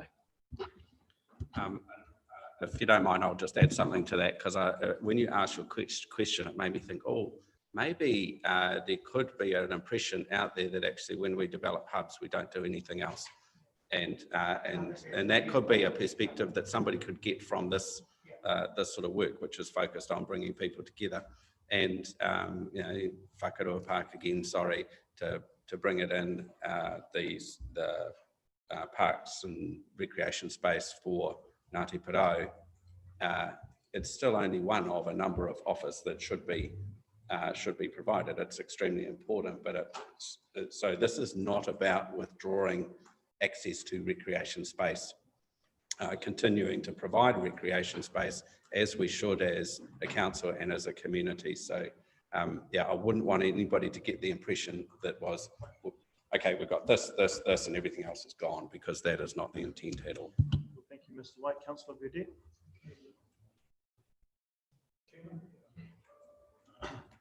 I just want to make a couple of acknowledgements before I ask the critical question. Abby from the council, Stefan and Rawinia Prada from Sport Gisborne, and the Habless Group, Kent. This is what, 2.5 years, a bit more? I think I've attended most of the meetings, no, all of them. And from my view, this is the most positive report that's come in front of council for as long as I've been here in terms of development, sporting facilities, both on Gisborne and the East Coast. I must acknowledge our chairman this morning. He reminded me too, in terms of the whakapapa, how important it is, but I just can't, how long before this business case, if it gets approved, if this paper gets approved today, before you actually go to government? Very good question, councillor. It is, we're aiming at the week after Waitangi Day. So, well, Wellington doesn't get back before then. So Stefan and I have some meetings to arrange with Sport New Zealand to help clear our path, but we wish to be presenting in those timeframes. Just if it adds some impetus to the decision-making process today, this council supported the Shooting Star program, which the Eastland Community Central Trust promoted in 1999. Right across the district, and Whakarua Park was one of the many applicants, and we were successful then with a bit of an upgrade to the grandstand. So thank you, council. Thank you, Councillor Burdett. One question?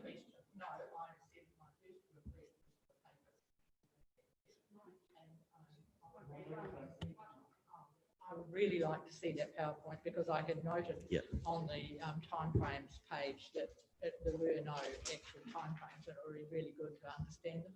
That appeared at 128. I'm comfortable still moving the. I'm comfortable still moving the paper, but based on knowing that that was a summary of what was already in our documents, and then the dates weren't there. However, you have shared with us the date, so I'm actually still comfortable moving the paper in lieu of not receiving. Right, well, I've got some questions for Chairman, which I didn't ask earlier. So sorry, what was that? I have some questions which I hadn't asked because I thought we were going to get the papers. So, See all those papers going on.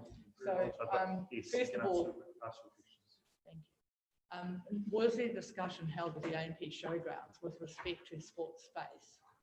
Yes, there was. AMP very keen on the idea of shared facilities as much as possible. So that's things like car parking, the possibility of things like catering kitchens, making sure that toilet and shower facilities are rationalised between the two sites. Right. And it would seem from our external perspective that if Gisborne were going to make the case for an event centre, then having that kind of shared facility down there and putting an event centre on AMP land would be a sensible way forward. Thank you. And then with respect to the Park Golf Course, I couldn't quite see whether that would be contiguous or would those 9 holes be 2 separate areas of 9 holes? It depends. So the 9 holes, the existing golf course would be reduced to 9 holes. So it would be along, still facing the Gladstone Road boundary and going back to the clubhouse.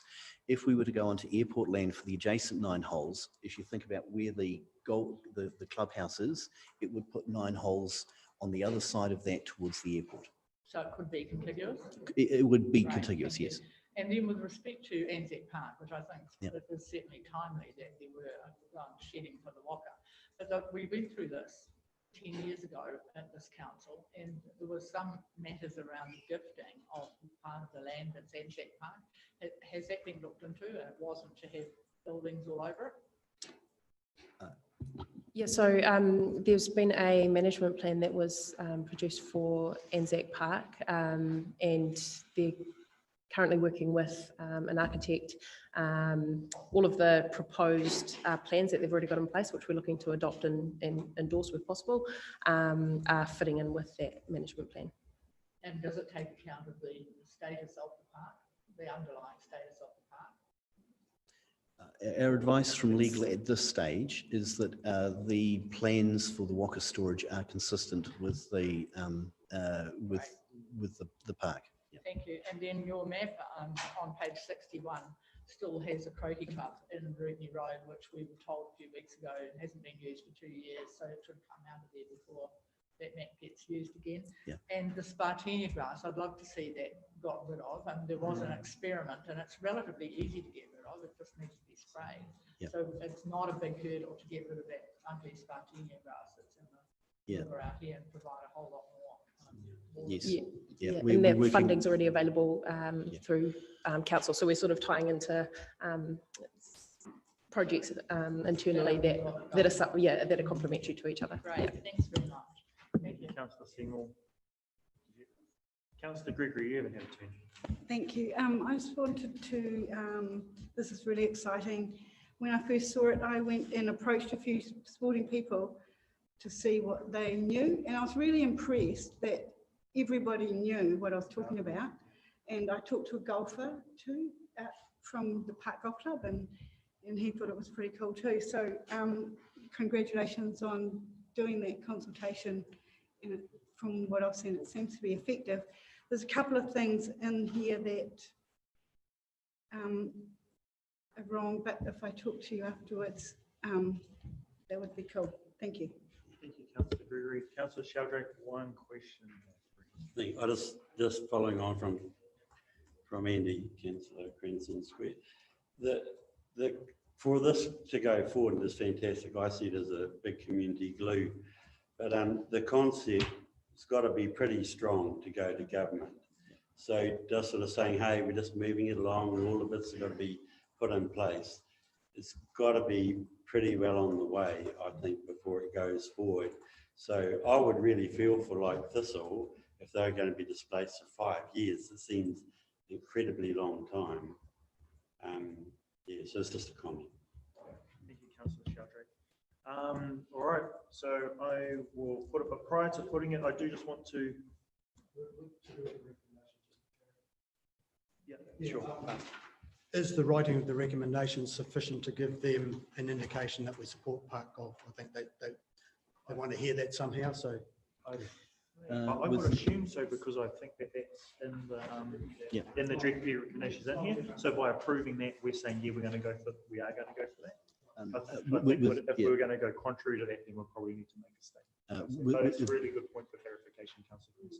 With your permission, Mr. Chair, what we're looking for is an endorsement that, based on where we are at the moment, Golf Park is our preferred option.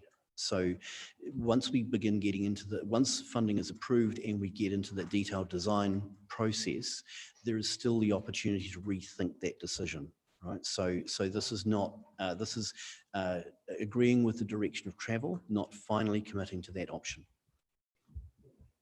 So prior to putting, I do just want to actually acknowledge Councillors Dowsing and Cranston. Us three were part of kind of forming up the community facility strategy right at the start, right when the conversations were very topical and very, I guess, full of a lot of energy, I guess, around the tables. I do want to mihi to our staff as well, because there was so much that council staff had to do in that space. A huge, and just to echo the sentiments from Councillor Cranston, the huge mihi to our Sports Gisborne whānau, and our Trust Tairawhiti whānau. But my biggest mihi actually goes to Abby, because every sports person that I've spoken to, or every group that I've spoken to, they go, oh, we've talked to that, if they don't know by name, that lady from Sports Gisborne, the council one, you know, that lady, you know, that kind of thing. And I'm not just sports people, but community people, people that are working on community activation, place building people, place building organisations. They've all mentioned Abby either by name or by identity, I guess. So yeah, so huge mihi to yourself in regards to this. I think this is a great way for us forward. And like Councillor Cranston had said, there's an overarching thing. It's really promising in regards to things like Whakarua Park. So this is I see you giving a clap back there, Uncle David. So with all of that said, I'd like to put the motion. It's been moved by Councillor Dowsing, seconded by Councillor Burdett. All those in favour? All those opposed? Carried. With your permission, Mr. Chair, might I say a couple of thank yous? I think the paper's already been. Yeah, I think yeah, that's fine.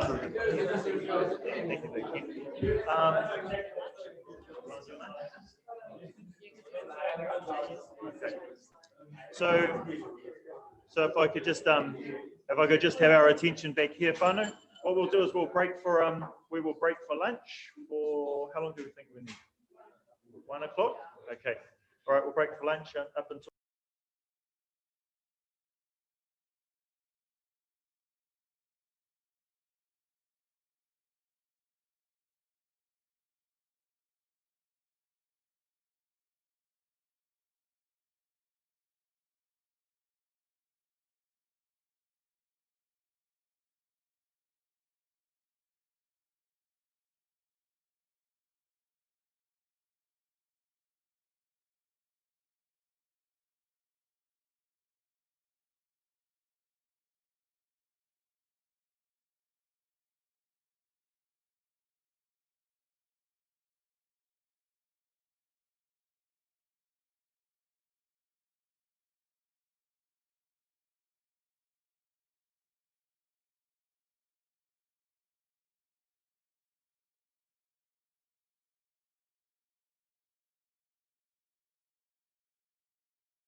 Implications of possible changes to the rating, remission, postponement, and penalty policies.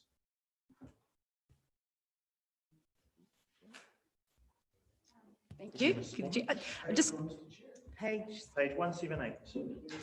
So this is just a little bit of a recap. We had the workshop that was in October with the remissions, and as these policies need to be reviewed every 3 years, and part of this policy was saying most of it would be rewritten so it was easier to be able to understand and follow and group.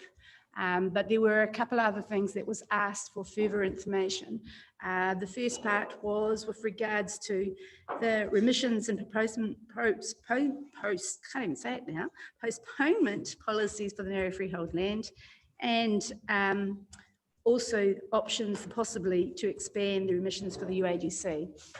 As part of this review, when we started to look into it and further information, is that the bill before Parliament is coming soon. So we know that the extensive review for the Maori freehold land needs to occur at a later stage, which we're saying that starts from the 1st of July, and have more information over that to apply that policies.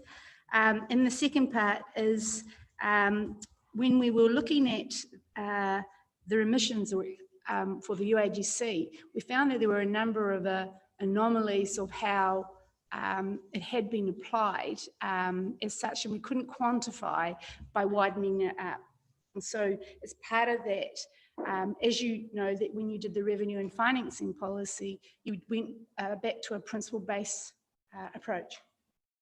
And it was trying to find what is the alignment of what you are intending to do with this, making sure that if there are issues in particular areas that they follow.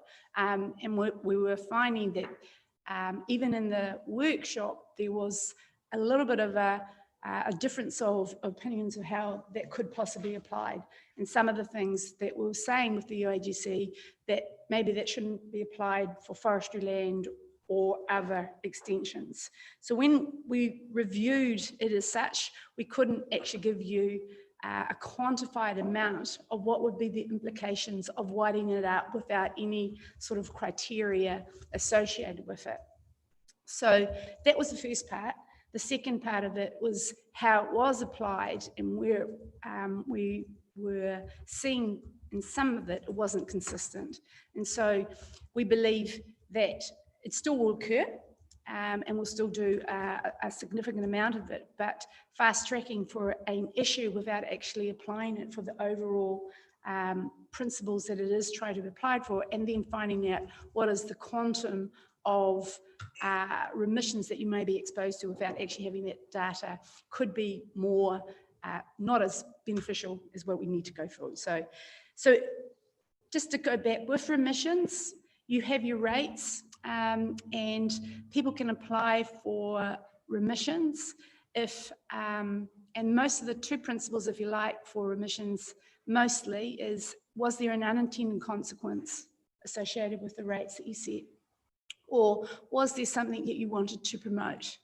And in terms of some of the things with the UAGC where you were extending it, there didn't seem to be a correlation to what you were trying to achieve, and that needs to be defined in workshop with you. And what I mean by that is an attended consequence of applying a UAGC is a uniform general rate on all properties, regardless of their size.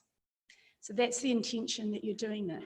So if a person is applying it to actually give a discount for, but they own multiple properties, that's wasn't an unintended consequence of that. They actually have a benefit, so you're actually going across those purposes. But there may be things that you want to apply as an economic benefit. That land would not have been used there but for having that remission. So that's the kind of thing that's trying to get the information of that. We're saying that it does need to be revised and updated and have the wording a lot better than what it is. Come back to you with that remission policies, but there will be a workshop process that will come back to you further from 1st of July when we know any statute changes as well. Thank you, Ms. Foreman. We'll go Councillor Robinson and Councillor Seymour. On page 180, paragraph 4B, it says the 2020 COVID-19 pandemic resulted in new challenge for ratepayers and council selection of rates, existing remissions, la la la. I recall a couple of weeks ago we talked about the FAR 1 million not being used. Can you tell us roughly what level of additional remission or cost was involved for ratepayers as a result of COVID? You know what I'm saying? Maybe not using the right terminology, but we were all concerned that ratepayers weren't going to be able to afford to pay the rates. We talked about facilitating additional support and remissions or whatever it was. Can you tell me roughly how much that was taken up and what the actual cost was at the end of the day? Maybe not completely up to date, but I know up until about September, there was only about, it was $20,000 or $30,000. Can then we maybe stop using language in these reports which keeps painting this picture that the COVID-19 has had a massive effect on ratepayers and affordability, because this theme was really strong in a lot of reports and then it doesn't seem to have been borne out. And I don't want us to paint a picture that we then have to believe. I want it to be based upon the facts, and the fact is that it was actually $20,000 or $30,000 of remission. That's, in my opinion, literally nothing in the scheme of things, but unless I'm missing something, that I'm just concerned that we just don't keep beating a drum, which actually doesn't have any real basis in this region's doing well or otherwise. If we're not, we're not. If we are, we are. Yeah, and through the chair, I think that's kind of the approach that we've taken in terms of year one of the long-term plan. The issue that we had is that in this current financial year, we reduced the rates take on the basis that COVID was going to have an impact. So we went to 3.26 when we were looking at 4.89. We also reduced the income that we were supposed to be taking from parking on the basis that we assumed COVID was going to have a massive impact. So we are having to work within the constraints of those decisions that are made. So there are impacts from actions and resolutions that have been undertaken for us in terms of the budget, but not in terms of the actual economic circumstances of this region at the moment. There has been very little. Any other questions, Councillor Robinson? Councillor Seymour? Microphone, please. Thanks, Mr. Chairman. I just wanted to note the principles 1 and 2, which appear on 184, and thanks for the explanations that we've just heard, and I'm happy to move the paper. Moved by Councillor Seymour, seconded by Councillor Dowsing. Yep, Beg your pardon? I will take more. I just had one supplementary, because it's comes to my attention this morning, so I'm happy to have moved it. When we heard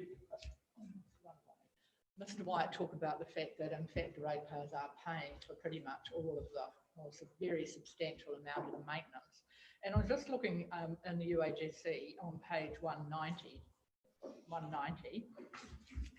and it can't be changed there, but I know that we often criticise and complain about how many toilets we have in this town and how much they cost. So at $67 in the UAGC, is that covering all of the maintenance of toilets, or is there further cost on toilet maintenance buried in the general rate? You've caught me on the hop. I can come back to you, but I'm pretty sure that it's not all UAGC. I think it's only a portion, but I'll have to just actually see the change of it. Yeah. Because I just think, you know, it's for another day, but I think we probably did think that we were charging groups for the mowing of their grounds. We knew that they get discounted and they get, we waiver rates on buildings, on council reserves for sports clubs, so we can make it cheap as possible for them. But I thought they did make a contribution towards maintenance. So I think that we just need to be alert to those matters going forward, because I heard that gentleman sit there and tell us it's not going to cost more to run them.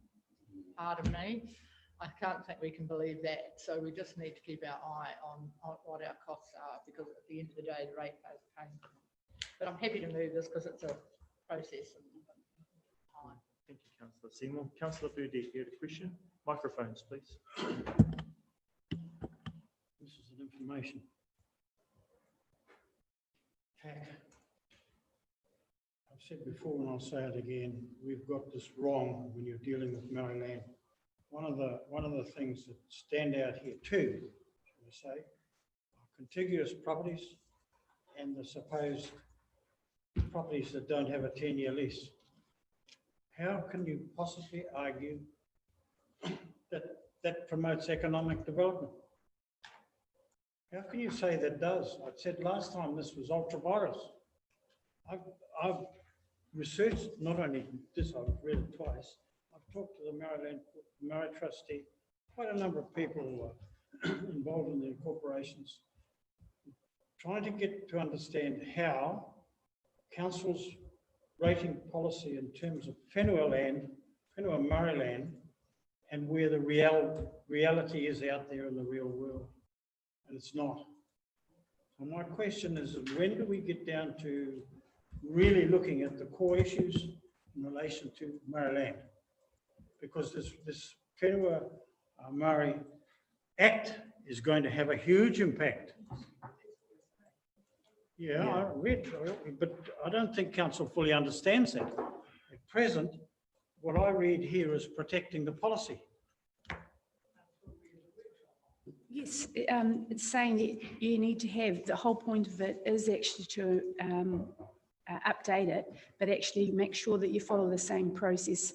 And in order to do it, and unfortunately because of the time bound, you've got to get it without the consultation in February, and we need to do a fair bit of work with it. But it is a priority to actually start that once we know where there's legislation change, and then what do we do to support or change our own policy that either goes beyond it or helps and support our own community. So that is committed to do that definitely starting from July. Thank you. Thank you, Councillor Burdett. Any other questions? Because if there's not, I'll put the paper. It's been moved by Councillor Seymour, seconded by Councillor Dowsing. All those in favour? Aye. All those against? Okay, 12.2. Thank you very much, Ms. Former. Item 12.2, page 192. This has a presentation. And I'm right to try to make the assumption that this is kind of a for our information kind of presentation, right? Is that right? Yeah. That's fine.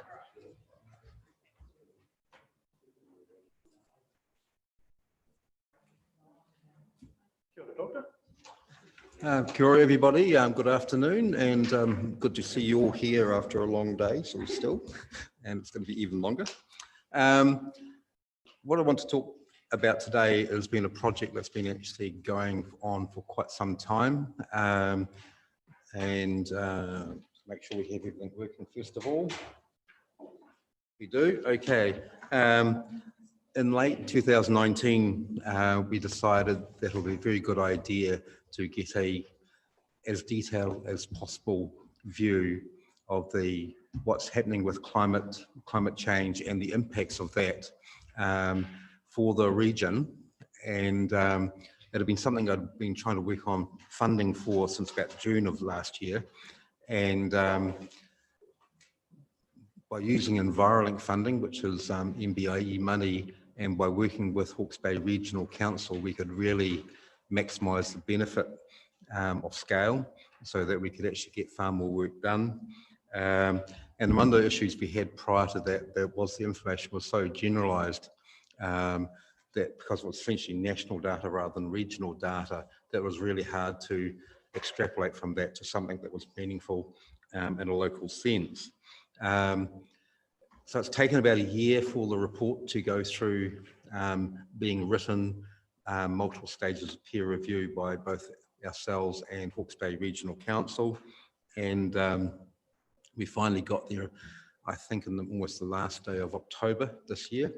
It was delayed by around about 5 months because of COVID issues. Obviously that was always frustrating because we really wanted to get this report so we could get it to Council earlier, but that wasn't possible. And I'd just like to point out the image that's associated with this one here. This is very current. This is one of the models for an ex-tropical cyclone that has the potential to hit this region 21st, 22nd of this month. So potentially a Christmas gift. And one of the models has it going down the Tasman, which essentially means we'll have some rainfall and likely very much high swells coming in from the coast. If its track changes, which would be due to the position of highs, it could go across East Cape. And if that high develops bigger, then it will actually miss us altogether and all we will get is smaller swells. But the key thing about it is that extreme events and ex-tropical cyclones is one of the critical risk factors that we're going to be facing under climate change, but it's also a risk that we face right now. So it's just putting it in that context that this is nothing that we haven't experienced before, but it may become something we have to address more frequently in the future. Working. Okay, I'm not quite sure if you've had access to the overall report itself yet. It's an extremely dense report, is probably the best way of describing it. And it addresses expected climate change based on 11 different variables, including temperature, rainfall, etc., sea level rise, going out to 2100. And it's based on the latest ICCP modelling that we have. For this, rather than use the 4 different pathways that NIWA and Ministry for the Environment used, we actually selected 2. And so essentially one was a worst case scenario, which is business as usual if we don't do anything. And the second one is if there is some adaptation towards stabilisation. So looking at the impacts of those. So they are known as pathway sort of 4.5 and pathway 8.5, and 8.5 being the worst case scenario. Just stressing, okay, there modelling timeframes, there are a lot of numbers in this report, and they're not necessarily used completely consistently because sea level rise in particular uses a slightly different time frame to temperature and rainfall and those other ones. So the projections, generally speaking, and this is where it gets complicated, based on a 20-year average for 2 future periods, 2031 through to 2050, and the midpoint of that is 2040, and then likewise a further out step where we say the midpoint is 290. So for shorthand, we typically will say 2040 and 2090, just to give a guidelines for those 2 frameworks. The difficulty is that the sea level rise one uses a slightly different context, and so that tends to refer to 2050 as being a key point, which is when projected sea level rise is 0.4 of a metre within this region. Okay, and I tried to break this brief report down into the trends for climate itself, the impacts, and then some actions, but those actions at this stage really need to be informed by what council then does going forward. So the focus is really on what the trends really are, and then what some of the impacts of that will be. And then the written paper refers to the fact that we will come back to council Sustainable Tairawhiti in the new year with an engagement plan around that. And between now and then, we will break down this report to unpack it, to make it a far more easier document to digest. Because at the moment, every single time I read it, I find something new or I find a different nuance to it. And so it is complex, and we haven't yet integrated all the spatial data in it, which we will receive from NIWA fairly soon. Okay. And as you can see, I'm not bothering to directly just read out my presentations. I'm segueing around that point. Okay, for the key temperature and related trends, in all of them, we are expecting temperatures to rise. And when we talk about mean temperatures, we're talking about the annual temperature increase. but there is also a seasonal variation in temperature, which I haven't really drilled down into here purely and simply because we don't really want to be here all afternoon because we've got an extremely exciting workshop to go to soon after, which is far more important than this, I'm sure. The critical things highlighting in there is that there will be an increases. That increase will vary depending on where you are in the region. Increases in coastal areas will be quite significant. And one really key point about almost all the parameters here is that the RCP 4.5, the stabilisation one, and the business as usual, or worst case, tend to be pretty much on track up until 2040 and a wee bit beyond, and then start to diverge. And so that's actually a key point because it really identifies that there are critical risk period where things really start to focus on is that 2040 onwards period is the key time. So we have a window of time when everything is tracking the same sort of way, and there is a bit of time for planning and adaptation. But beyond that, depending on what happens globally, then we'll see those paths diverge, and we will know in advance pretty much, I suspect, about how those things are working. Frost days will decrease, and that's not surprising given that overall temperatures will go up.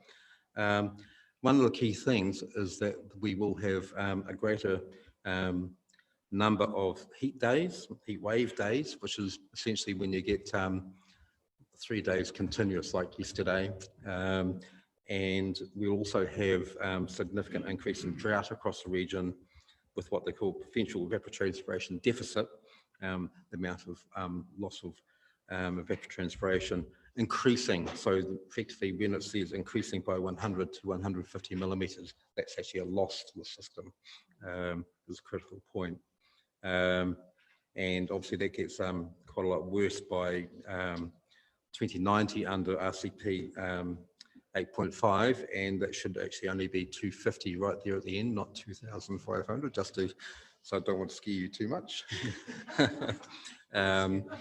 But obviously still significant. Okay, so rainfall is one of the ones that is quite complicated, and it's quite difficult to unpack because there are different ways you can look at it. Between now and 2040, we're not really expecting to see a huge change on an annual basis. So the annual rainfall, we're not expecting to change too much, probably around about a 0 to 5% decrease in annual rainfall. But in some areas, there will be some increases. So there is some variability, and that effectively just depends on what the topographic orographic effect is.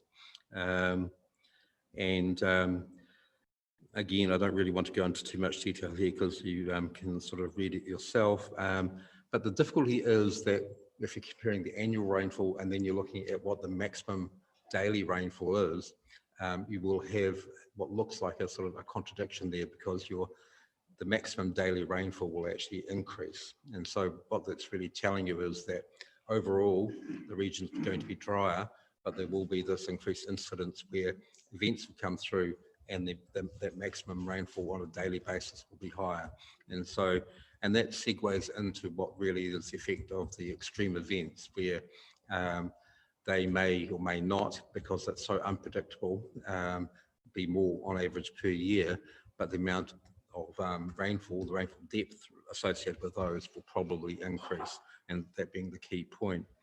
And the figure there is from the report, and as you can see, the colours are based on percentage, so it's percentage changed over the current, and as you can see there are areas, particularly in the area north of Uawa, where you're getting a decrease in percentage rainfall depth on an annual basis of around about 20%, but a lot of the area is definitely well and truly under 5% decrease. So it's a significant impact, and you can see also it's only right in the far west where you do get some of those areas where you get an increase in rainfall.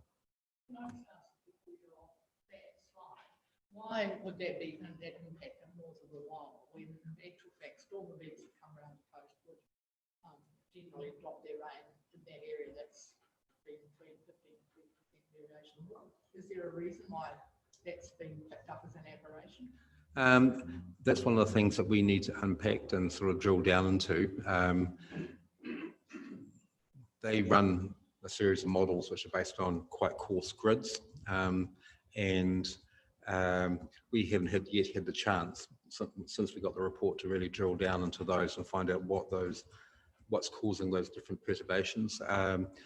One of the things we are finding, and we found it in both Cyclone Crop 2017 and also in the Queen's Birthday storms the following year, is there seems to be something happening in that middle area, but why they're actually forecasting on an annual basis that there is a decrease of that extent there, we're not quite sure, and that's something which in the work streams going forward we want to sort of unpack a wee bit more. Basically, what it was really saying is there's some complexity, and I must stress that overall this report, even though it's quite substantial, is really only the foundation for quite a lot of further work that needs to be done to really understand the impacts of climate change in the region. Sea level rise, always the one that is actually quite tricky. Now, I stress here that we're using relative sea level, and so that is sea level as expressed against the variation from our rain gauge, or sorry, our tidal gauge here at Gisborne Port, and for Hawke's Bay it was against Napier Port, as opposed to absolute, which is based on essentially on satellite imagery, and the logical reason is because of the resolution of that data. We have a longer record from those tidal gauges than we can have from satellite imagery. So it goes back to 1923.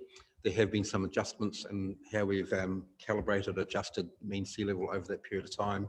And that's quite a complicated form to work out, but they have adjusted for that.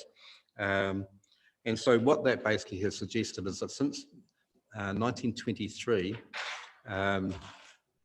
sea level rise in this region has increased by 20 centimetres, essentially. So there has been an increase in sea level in this region over that period of time up to today. The red in the map is the worst case scenario inundation from a coastal inundation due to sea level rise at mean high tide and what would currently be a 1% sort of AEP or ARI, sort of 1 in 100 year event. So this is where I didn't really want to get too deeply into the numbers because calculating ARIs and AEPs. It's not based on current prices. No, yeah. As in if you, one of the things we really need to translate this going forward is that there is a real misunderstanding about what is a 1 in 100 year event versus a 1 in 20 year event. And the other key thing about it is that those return periods are going to change over time as climate changes. So Cyclone Bola was considered a 1 in 100 year event. So how that translates is there a 1% chance in any 1 year that an event like Bola could occur in this region. There's a better way of actually referring to it because it actually links it back to any particular year. It's not the case where it will happen only once in 100 years, and that's the difficulty people have with understanding that way of working with it, and I sometimes have had trouble getting my head around it as well. What makes it more difficult here is that we have to consider also tectonic subsidence and uplift. We have areas which are subsiding currently. We have areas which are uplifting, but we have two aspects of that. One where it's uplifting very, very gradually, maybe talking about 1 millimetre, 2 millimetres a year.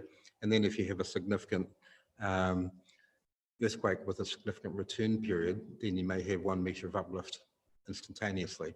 But we can't predict what that will be. And since the tide gauges have gone in, we have had no such events to give us that sort of benefit. Other work we've done with respect to tsunami will suggest that if we do have one of those type of events, Poverty Bay would subside, and that would exacerbate the impacts of climate change in this particular area. Isostatic subsidence or uplift, I don't think we need to worry about because that is the response to the last glaciation. And the ice cover in this particular region wasn't significant relative to the South Island. The key thing about it is that under the 8.5, it's likely to reach another 0.4 of a metre sea level rise by 2060, not 2040, and under 4.5, it's likely to reach there by 2090. So there will be ongoing sea level rise that is actually going to impact on us. And all of these things have cascading consequences. That's a key thing about it. Sea level rise then impacts on what happens with high tides, and when those storm events or big swells at high tides are exceeded, and then also what happens during storm surge, which a storm surge cannot necessarily be tied to what we actually see here as a weather event. It may be something that's occurred way out in the Pacific, and we get a 4-metre swell, storm surge swell on top of our normal tide. But we have lovely fine weather here, and those things are hard to predict. So I'll move on to that. Excuse me. And again, I'm not going to really talk too much about this, but these things are really predicated on what does happen with greenhouse gas emissions and what happens with melting of the ice sheets. They will be things which we don't yet know in detail how they are responding to climate change. And so there is a lot of uncertainty in this still. So in many ways, sea level rise, we have to consider it as being a minima, and it could be potentially worse. It is the case that the effects will be seen first at the coast, and I think we're already seeing effects at the coast, and so it is a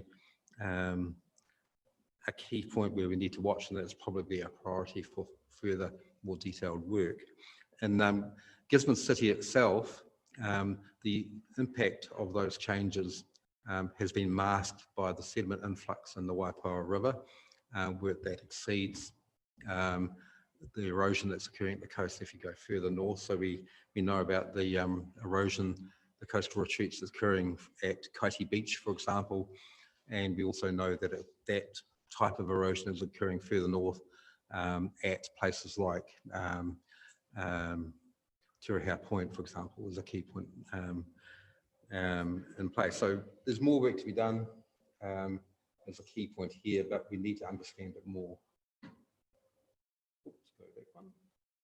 Okay, coastal inundation is a key impact, and I mentioned just before, we're likely to see the impacts of climate change first in the coastal zone, and we have significant erosional retreat already evident from Kaiti Beach north to Tairawhiti Point. And I only mention those ones because I have not looked personally further north and done any analysis there. But we did do an assessment of the rate of erosion at Tairawhiti Point, and the indications are that that rate of coastal retreat there has got far more significant in the last 3 years.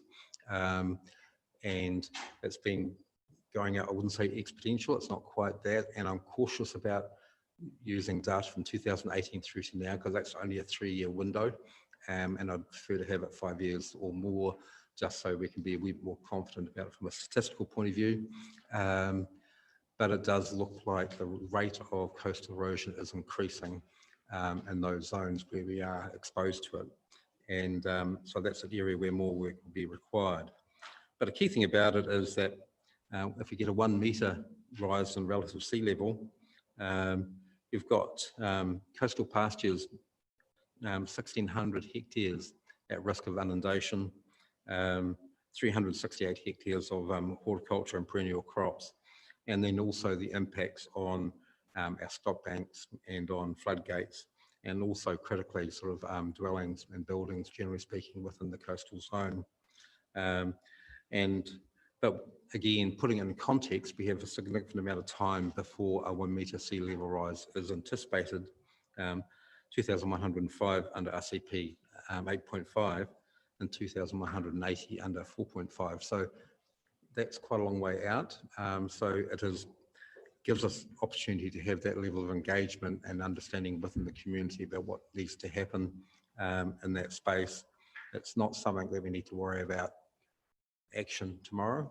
It's something we need to understand more about, and so we can have informed discussions, firstly with council and then out into the community. Ari, the 720 buildings, are we talking Gisborne CBD? Gisborne CBD and along the coast. And again, that's one of the areas where I want to do further work assessing the granularity of their data and where they actually, because the report says 750 buildings, doesn't actually say where all those are. So there is going to be some toing and froing about that, but logic would suggest that the majority of those will be within the within Poverty Bay Flats area, not just in the CBD. Our lowest lying and most vulnerable area is Muriwai, and so that's an area that's probably going to be extremely at risk from coastal inundation, and also any coastal properties along the coast which are low lying will potentially be at risk. Supplementary question, sorry. Mr. Chair, hea te kupu Māori mō Venice.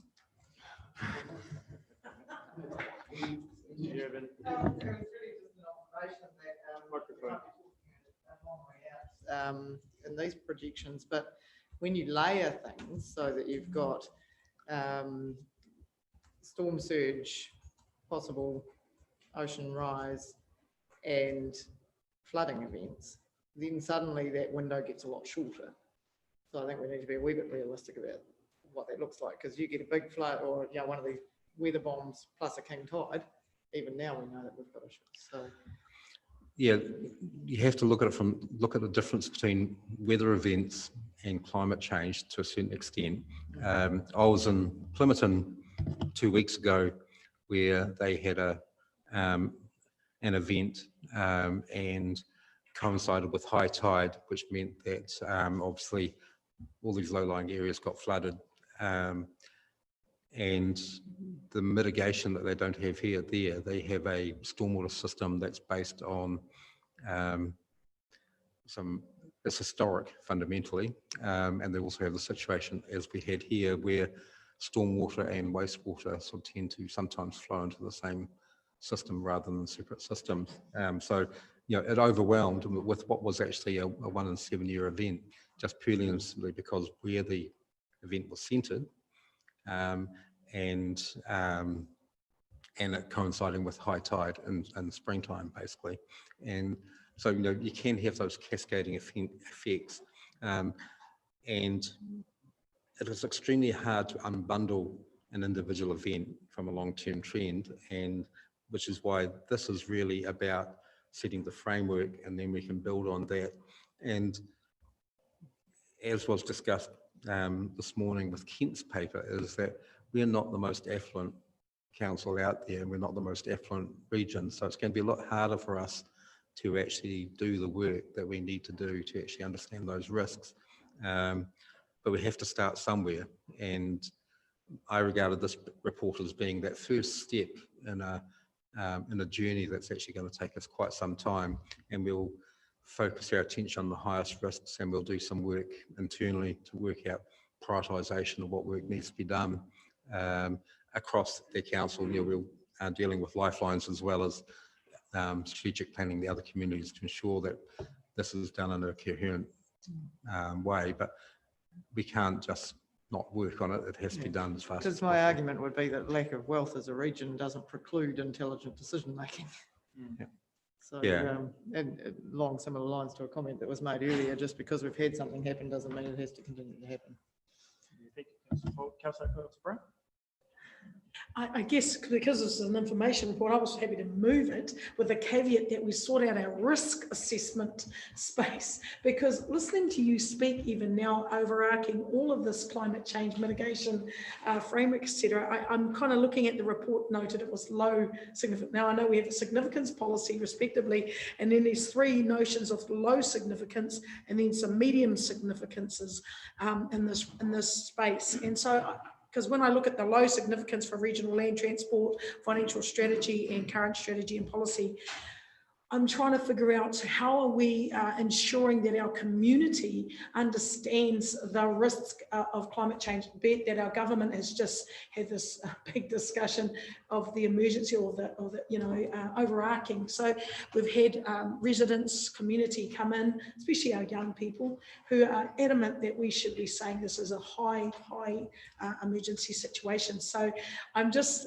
really cognizant that you've just shared some key things based on one in a certain amount of years events, et cetera, and yet this region has had significant happenings that have caused and cost lives, well, in respect to costings of fixing, et cetera. So how do we put the assurance that climate change is a high significance concern issue being looked into, mitigated against, et cetera, within our significances?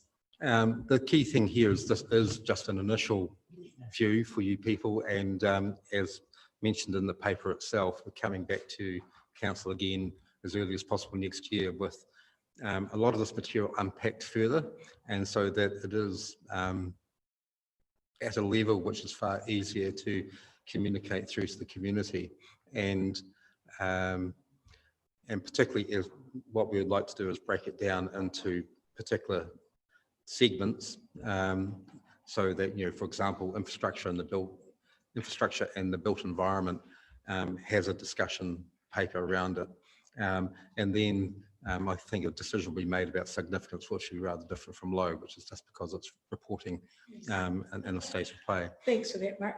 I guess I just want to say I don't want us to get stuck in the notion of certain topics are of high risk to many people regionally, and I already had someone ask, would this paper be noted as low significance because it's just a noting or information, but I guess people are saying we don't want it to get stuck in a notion that it's not that significant. So. Yeah, I think we have to, I guess it's a question of distinguishing between significance of the report and significance of the issue, is a way to put it. Anyway, moving on, forestry is, oh, sorry. At the risk of dragging this out, I'd like to challenge the third paragraph there. And if we're going to have statements made like that, we'd like to know what increase in CO2 would create that within the forestry environment. Because if you think back, we had a paper here late last year that showed our emissions relative to this region. So while that may be something that can occur in some regions, it would be interesting to know what the percentages are. If we're going to make statements like that in our data for our public, what level of increase in CO2 is going to create morphological changes over what period of time? There has been work done in New Zealand on this, and before setting up that statement with respect to forestry, I did have quite a lot of series of discussions with the person that's actually been involved in the climate change space with respect to the ICCP and dealing with forestry. I'd asked him, posed him those sort of questions, and his view was that my assessment based on the papers that I'd already read, technical papers I read, was pretty accurate, but what he pointed out was that the work that he and the others at Manaki Whenua had done was based on the fourth report by CCP, and he said that it triggered them to think about the fact that it would be more sensible to actually update that information, taking into account that we're actually now one iteration further on.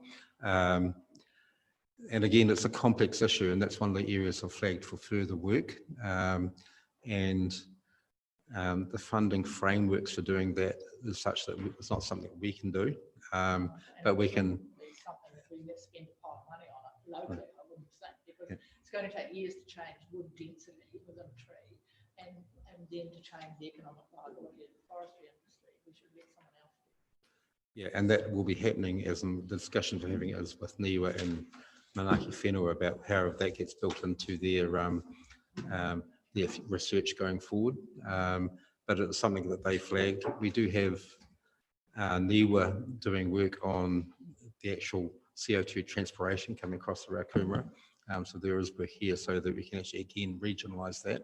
They only started doing that work a few months ago, so it's a bit too early to actually be able to utilise that data to again regionalise that. But if you like, I'm quite happy to circulate some of those technical papers if anybody wants to read what's again Anyone quite wants dense. any technical papers, please feel free to contact Dr. Cade yourself. 3 more slides left, let's go. Yeah, we'll go. Okay. Essentially, the key thing about it is that obviously we know that forestry is important, but we do also know, and the report flags the fact that there will be some significant risks in that, they again alluded to some of these things, but we don't know the timeframes for those morphological changes, for example. Moving on to, sorry, I'll go back. Yeah, climate change, we're talking about rainfall, heat, frost, evapotranspiration, sea level rise and that. Do we know what's happening with wind? Because I know a whole forestry block down in Canterbury that got slaughtered by the wind. Balmoral. And we've got issues up around Ruatoria now with the wind blowing the riverbeds and all that. So is there predictions about what might happen with wind? The one caveat that the report had was that we did not have enough modelling data to actually consider wind. It was one of the risk areas that they flagged that needed more work. It was a bit disappointing because obviously Windthrow, that Balmoral forest situation was profound, and I used to live there at that stage, so I know a bit about it. But yeah, so there are things that they didn't cover, and they flagged those to us in those areas where we could work out whether or not we do further work in that area or try to persuade somebody else to. Okay, and they went into our horticultural crops, and they used our crop survey plus Horticulture New Zealand data to derive this. They relied on the area for each crop rather than actually the economic significance of each particular crop. And they looked at what can occur there, and they looked at things like bud burst, flowering times, flowering rates, and what impacts they may have. But again, it was very, very generalised. It didn't go into a huge amount of detail in the impact side of things, particularly here. They did note, and this is normal, that if you have elevated average temperatures, then the water uptake for most of your crops will actually go up. And this is also counterpoised against the fact that our water availability is likely to go down, and that's a critical issue. And so again, the key element I think we see that we need to do some more work on is the prevalence of drought and the longer dry spells we're likely to have, and the impact of that on overall water availability. Essentially, the demand for horticultural water will go up, but water availability is likely to go down as being the key factors. Josh is really keen to get on to the next subject, so the workshop. So there are some councillors that actually need to be out. Okay. Okay, so I'm quite happy to just skip through this because for agriculture, the issues are pretty much the same as for horticulture. Yeah, that's why I have one leg that's longer than the other. So I wish people would stop doing that. But the one thing I would add to that is that with respect to the side of it, it is wildfires and the impact of soil erosion of additional droughts is probably going to be a critical issue.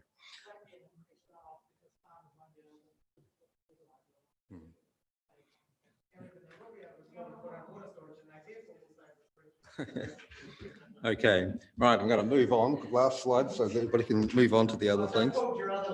Yeah. Yeah, they have these words about a person being a well-balanced person and the person that's got a chip on both shoulders. So that tends to be me. Okay, so really to summarize this here, it's a really complex, comprehensive report, but it really does need to be unpacked. And we need to do that before we then bring it back to council. And then the next step to that is community engagement. And I haven't really said there what that unpacking will be, but breaking down the report into key work streams infrastructure and built environment, sea level rise, coastal risk, impacts in horticulture, agriculture and forestry, human health, which is a critical one, biosecurity risk, erosion risk, extreme events, and then also within the region doing some work on sort of identifying pinch points or key areas within our region, which are actually going to be trigger points for things that we really need to focus on first. And there is ongoing work to support some of this going on, and so we hope that we'll have a future stuff in the future. Dr. Murray, so there's recently news headlines talking about the potential uninsurability of vast regions of New Zealand, and I'm aware that one council coughed up 50-50 with the government for paying out and compensating homeowners at Masatā. Will this work flow into some comprehensive number crunching around that sort of risk and liability for Te Tairawhiti? Because that is something that we need to plan for going ahead. I can tell you that the Insurance Council is already doing all that work. They've reported through on that work, not with a document, but spoke to it at the last natural hazards special interest group that I attended to before lockdown, and also EQC is doing work in this space as well. And so I would hope that we can leverage off that work that's been done.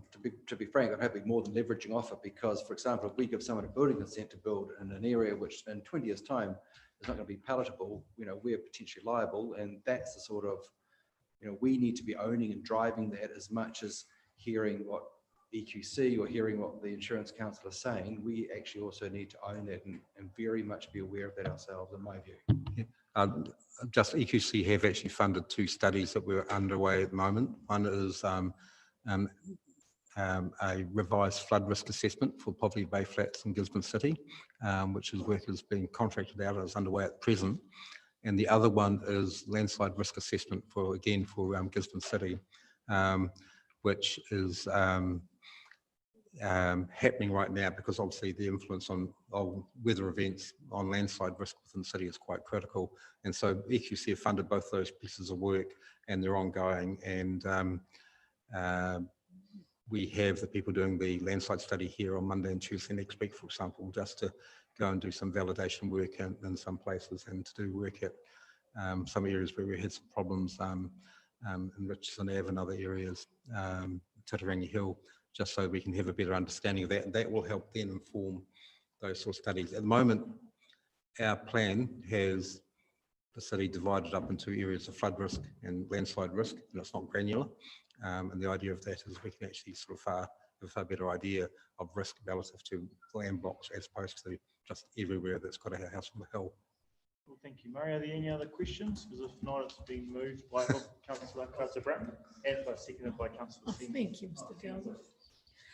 All I wanted to finish on was that because we do have such a strong group of young climate activists who came in and spoke, are they still a part of this conversation? Are they welcome to come to a stakeholder, if you're not, kind of conversations? I just value the tireless effort that they did put in.